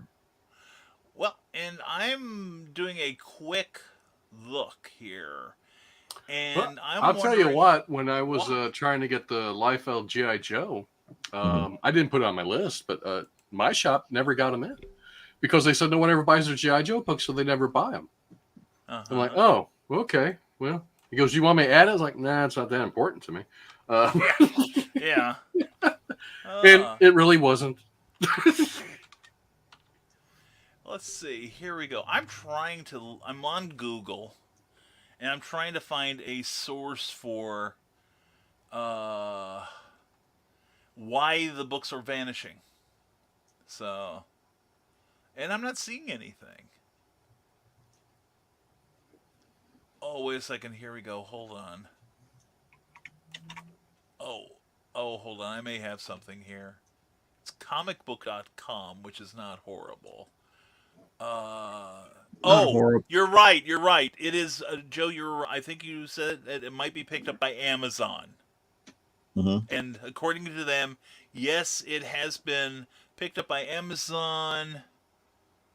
All right, and I'm not seeing a good source for it. It's speculator bait. Yeah. Oh no, it is. It is according to the Hollywood Reporter, so that's a legit source. So yeah, it's speculation. That's all it is. I heard Zombie for World of Oz was picked up too. Yeah. I can't Find me in remember. Perryville, Missouri, to get your copies while you can. Oh man, I better get that box then, man. I'm retiring after that. You'll never see me on the air again. No, is it going to be like the NBC Red and Blue network, or is it Mutual Broadcasting that's picking it up, Eric? Picking what up? 8 Billion Genies? The rights to the Zombie Full World of Oz. Oh no, it's a Hulu. Okay, there we go. See, now, Part of Disney. Disney owns most of Hulu. So. Disney owns you. I won't say how that happened. Well, since you gathered their attention so many years ago, might be part of the multiverse. It could be. It could be part of a crossover with Star Wars, I believe, right? No, come on. If someone would have picked up my book, I wouldn't be on this show.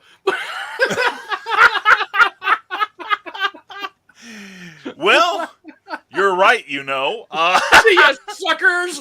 That's right. As Eric flies to Bolivia with his $15 billion... With my monocle. Oh, and let's see, here we go. Wait, Eric, though through nothing, Joe truncated his read-through and BKM gave a soup's title a name. Dang it, CERN, Bizarro World. And tune in next week when we reveal the God particle. And paper prices went up again. Well, yeah, because we're printing all our comics. And if I remember, I'll check if Postal Fox rates Comics went up too. What now? This weekend, postal rates went up.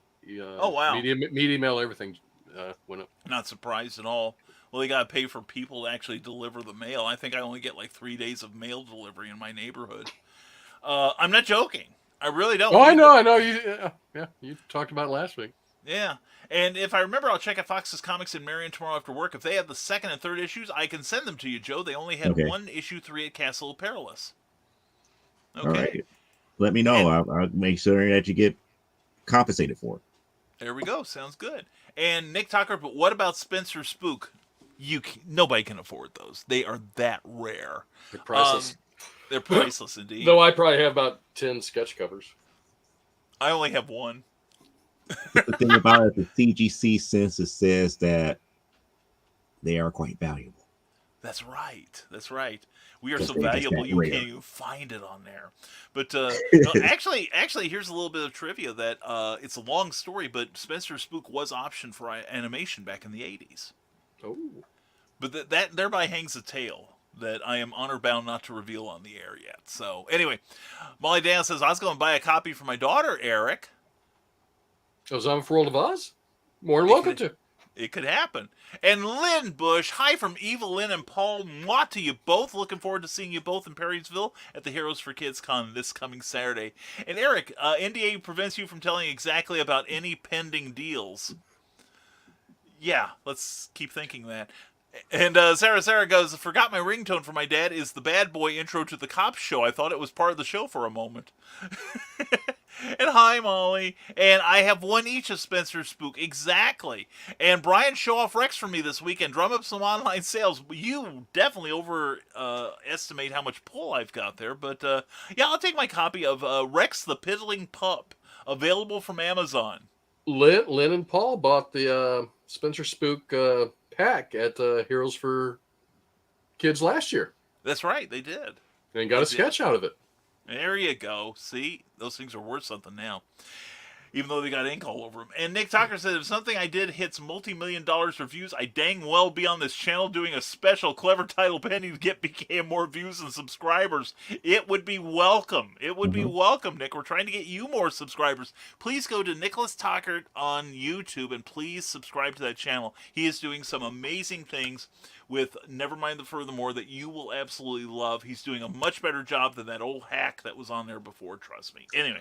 You know, the Obsidian book that I'll be distributing for those creators. Yes. The writer, Booster Kiwi is his name on YouTube. He has a small channel. He does review, plays games, play-alongs and stuff. He had about maybe 500 subscribers. And about 2 weeks ago, he did some goofy short. Really? And he does these little shorts. And for somehow, that one got over 1 million views and shot his subscribers up to 10,000. Wow. Yeah. What? Well, there's a story. But nobody shows up for the live streams. 4 people on the live stream when the show closed today, or the campaign closed. I was like, oh no. Where's everybody else? That's why I missed the Bacon show and them trashing on Snake Eyes. That's right. Ooh, I feel the hatred. I feel the hatred. Give in to the dark well, side. If I'm correct, because I didn't stay long enough for the Snake Eyes. They was looking at some more obscure characters, and I was like, oh, this is kind of cool, this, that, and the other. Then because I'm at work took over doing my thing, and I had to turn it off. Yeah. Because Big No, I probably would have said something. Yeah, I'm going to go watch the rerun of that one. You'd still be there if Joe was there. Joe gets on his rants. They are righteous. They are God-given to him. And this would be the first 36-hour episode of Nerd Bacon, which I am trying to get them to do. Just like the other episode where I called out pretty much all Cap fans. If you have not read Truth, Red, White, and Black, you don't know Captain America. That's a bold statement. And Carl Wisdom, thank you, Carl, for being here, and thank you for being there last night. I appreciate that. Yes. And going over Stupid O'Clock soon. Yes, thank you so much. And I know you're going to take Donna with you.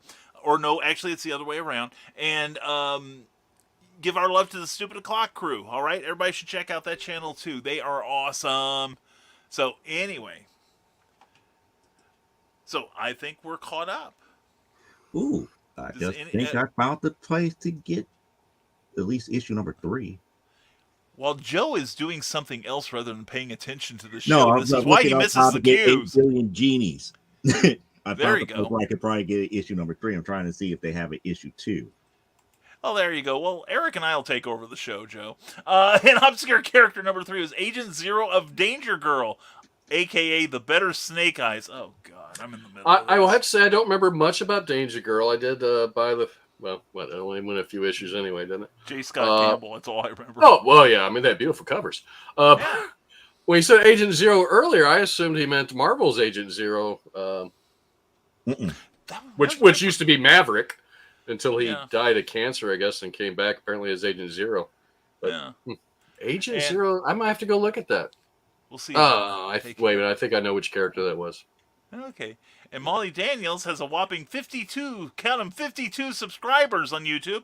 And the viral vid was of 3 of my younglings screaming while riding the bullet at the fair. Let's strap Joe into Joe and Eric into a roller coaster, and maybe we can up their things too. And woohoo, Molly! And Molly says, "Good show, and congrats for getting me to check out an actual comic book." This is what the show is for, Molly. We hope you enjoy it, and it's a good start. I agree, Nick. So any other fights we want to start tonight, or are we good? No, we're not picking no fights. No. We don't pick fights. We don't start fights. We end them, but we don't start them. Let's see. I think I need to write some new disclaimers for this show and run them as little things across the bottom. The opinions on this show, Yeah, we can say it this way. It's like the opinion. It's like everything that is said on this show is not meant to start any fights or to provoke anyone to violence. However, if it gets that way, we will end it. That's right. And Molly agrees, as long as you end them. And great shows always. Thank you, Sarah. Mwah. You have a great one. We'll talk to you tomorrow, hun. And and mwah to my honey, who's going to bed. Yes? Ooh, a viral announcement of Stan Lee's passing that I refuse to advertise on. Love you, honey. Bye-bye. What's this now? Nick Tucker. Ooh, I'm gonna watch tomorrow. That's juicy. Oh. This is how he's upping my ratings. And the chat has the right to be wrong? Mm-hmm. No. All the time. Yes, Only when they disagree with us. Hey, did you guys see the Oni Press news? What was No. this? They're laying off more people. No, I did not see that. No. Yeah. Oh, no. Yeah. Wow. And they were not More executives. Some that were just hired last year. Or higher really? ups. I don't know if they're executives yet. Wow. And they're not exactly a huge operation anymore. No, but they bought Lion Forge here in St. Louis and moved them out there. Mm-hmm. Yeah. I wonder if they're going to divest themselves of Lion Forge now. I just saw that today right before we got on. Wow. Huh. Well, that's a shame. That is a shame. And no, he passed when I was one of the first to have a video about it. Got 34K. Wow. We could stand that. And great show, kids. Thanks, Ted. Yep. Ted Davies Artistry. Check it out. Check out Ted Davies Artistry on YouTube and on .com, because he's got all kinds of cool stuff he does. So, and his stuff is well edited too. Anyway, so Eric, what are you drawing tonight for that other show? Ironically, next week we're bringing an indie comic back in, but this week we didn't have anything scheduled, so we're going back to the 90s with a swimsuit special. Oh, nice. Yeah. Very cool. Which I might actually draw Dorothy in a swimsuit. I think you should. Of course, knowing the type of swimsuits from her era. No, I'm going bikini. Okay, good. With maybe a little zombie munchkin pulling her underwear down like a little copper tone. Oh, girl. like the Coppertone ads. Yes. Yeah. Oh, my God. That would be awesome. That would be great. And we've got a message from Paul Bush. It's actually Evil Lynn, mwah, who we love. On Paul's phone, since mine sucks, lost signal. Could be because we are driving through a bad area. Paul is driving, not me. Thank goodness for that reassurance. I appreciate that. So anyway, you get to the destination safely, because I am owed hugs, I am sure.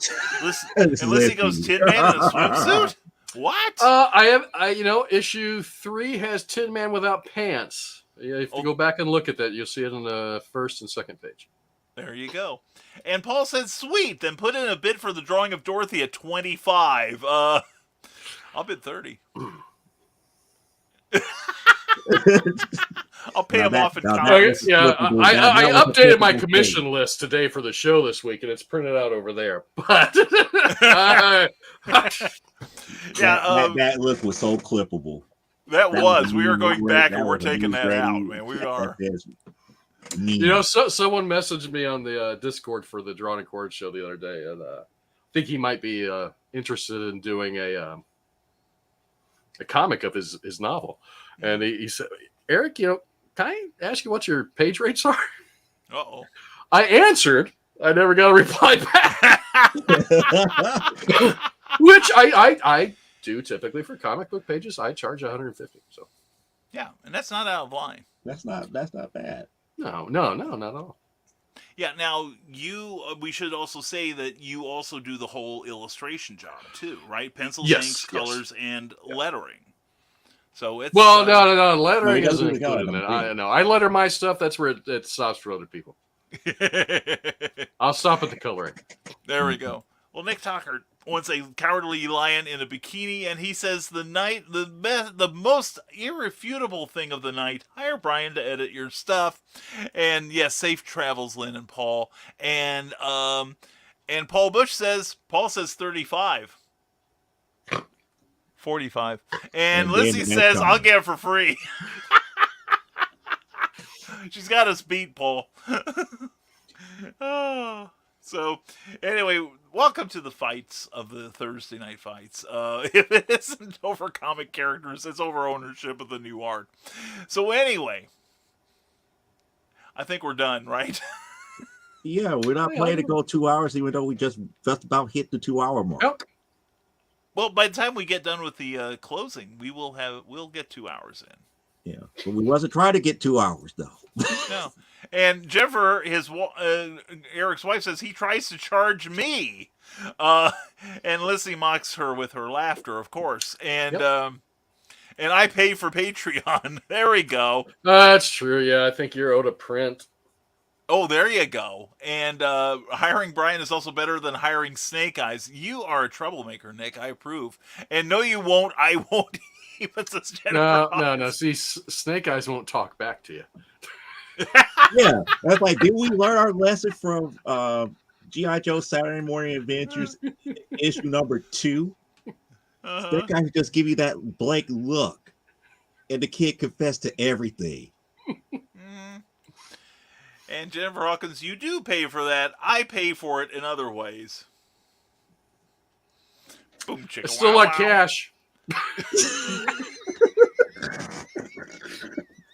Cash is king. And whoa, I just took the show off the rails. Jennifer, this is why we love you, What darling. rails? What rails? That's, I think, We other went off shows. the rails first 5 minutes of the show. That's What right. rails? We didn't have any rails. Where are the rails that you're talking about? You want rails? Go to Nerd Bacon. True. Mimes are kind of scary, I guess. And yeah. So anyway, I do think it's time we go. At this rate. So I tell you what, we will take this down, and we'll start again with Joe, then Eric, then I will close out the show. So Joe, tell everybody how everyone can keep up with you, if they can. If right there on the screen, that link tree has everything as far as my socials is concerned. And like we stated earlier today, we will be talking about the whole thing about Eric July and the Ripperverse coming this Saturday on From the Depths of a Small Press Publisher. The major thing that I see here is that I want to kind of like dismiss a lot of it's like there's people who are hating and there's people who are jumping on this bandwagon. And I want to give like a fair, honest view of everything that has been talked about, been shown up to this point here. And there's a lot of things that I think people missed. And everybody's focusing on too much about 1.5 million. There's some good things and there's some bad things that people brought to my attention. So that's your teaser for this Saturday. That's a good one, too. So, thank you, Joe. And we've got Eric Hawkins. And now that you're here, we have one more comment. I already read it. Jennifer Bullbush, Jennifer, just leave it on the nightstand when you leave in the morning. Make him feel cheap.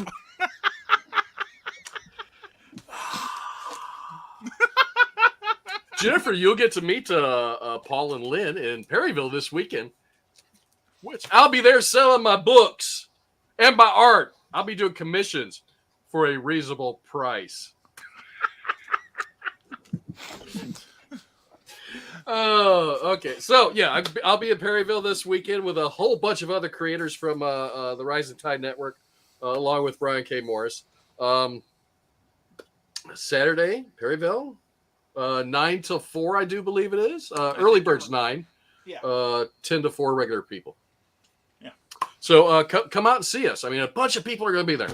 Otherwise, I'm an independent creator. Follow me on Twitter, Facebook, Instagram, wherever you want to. Go out and buy the new Fantastic Four. The new issue comes out next week. You won't be disappointed. That's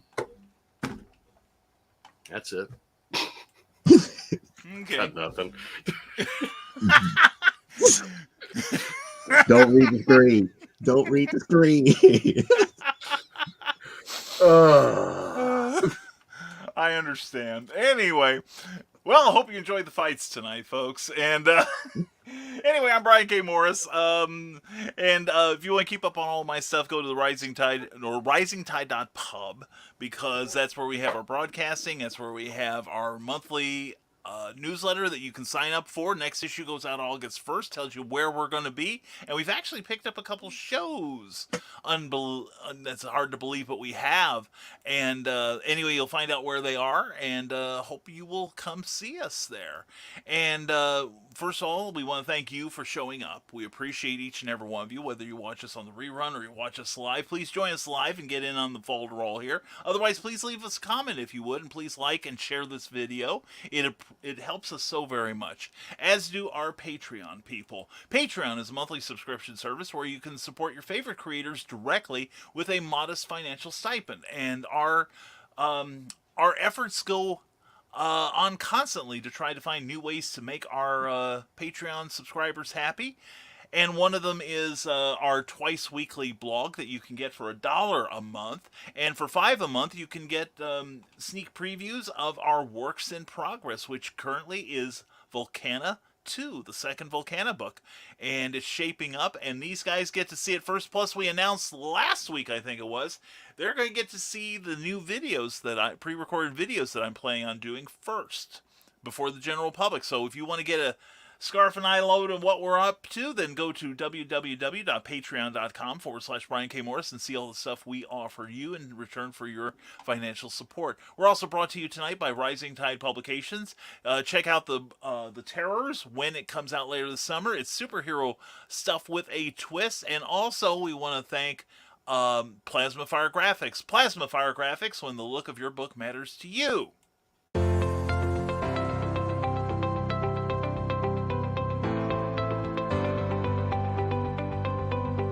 You've worked hard and written a great book.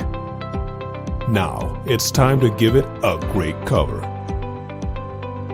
If you're an indie author or small press publisher, Plasma Fire Graphics is your source for affordable cover illustration and graphic design.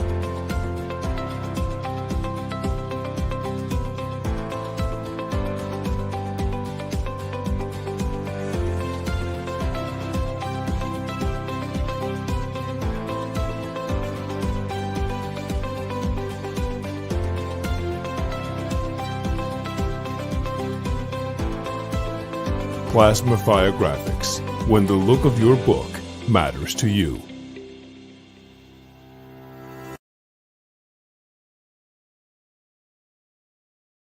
Whatever graphics you need to create a great book cover, a book trailer, and also the stuff for advertising, well, Jeffrey Hayes can do all that and more for you at very indie creator-friendly pricing. So check out the Facebook page for Plasma Fire Graphics, then go over to plasmafiregraphics.com and inquire about the great rates, okay? You'll be glad you did. And you'll find out why Jeffrey Hayes is such a respected name in the independent publishing community. That's Plasma Fire Graphics, when the look of your book matters to you, because it definitely matters to your readers. And also, we've got a few more comments, which I am about to, probably hurt myself looking at.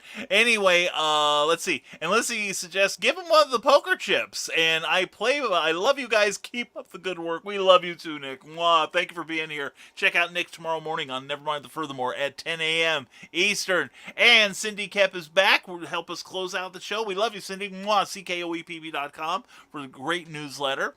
And I can't anymore, says Jennifer. And oh no, new fridge won't arrive till Sunday. Well, I hope you've got a cooler or something you could put your perishables on ice. And no worries, Jennifer, I can't afford to. And just in time to sign off. That's the way it works, Cindy. We love you. We're glad you're here, and please check it out. Also, check out Nick Talker tomorrow night at 8 p.m. Eastern, 7 p.m. Central Time on his other channel, the Historical Fencing Guild, where you can learn to kill each other safely. Actually, he teaches combat and does it with great humor, great energy. You will love watching that show. It's really interesting, and so is he. So anyway, speaking of all that, let's get to the branding part here, and want to thank each and every one of you for being here. Again, we will be back next Thursday with more reviews, more Superman stuff if I have anything to say about it, and hopefully Clyde Hall will be returning next week. And so, as always, folks, stay smart, stay safe, wash your hands, and never apologize for being awesome. We'll see you Saturday at Perryville, Missouri, and we'll see you next week on Comic Book Spectrum. Have a great evening, everyone. Thank you for watching Comic Book Spectrum, a Rising Tide Broadcast Network production. Please join us next week for another look at comics, past, present, and future. If you enjoyed this, please give the show a like and be sure to subscribe and share it with your friends. To receive our free monthly newsletter, go to www.risingtide.pub and be sure to give the Rising Tide Broadcast Network page on Facebook a like in order to receive news about upcoming shows, including Clever Title Pending, Stupid O'Clock, Clever as Hail, Comics Chaos and Sass, Tidbits and Scribbles, the Historical Fencing Guild, and never mind the Furthermore. See you next week.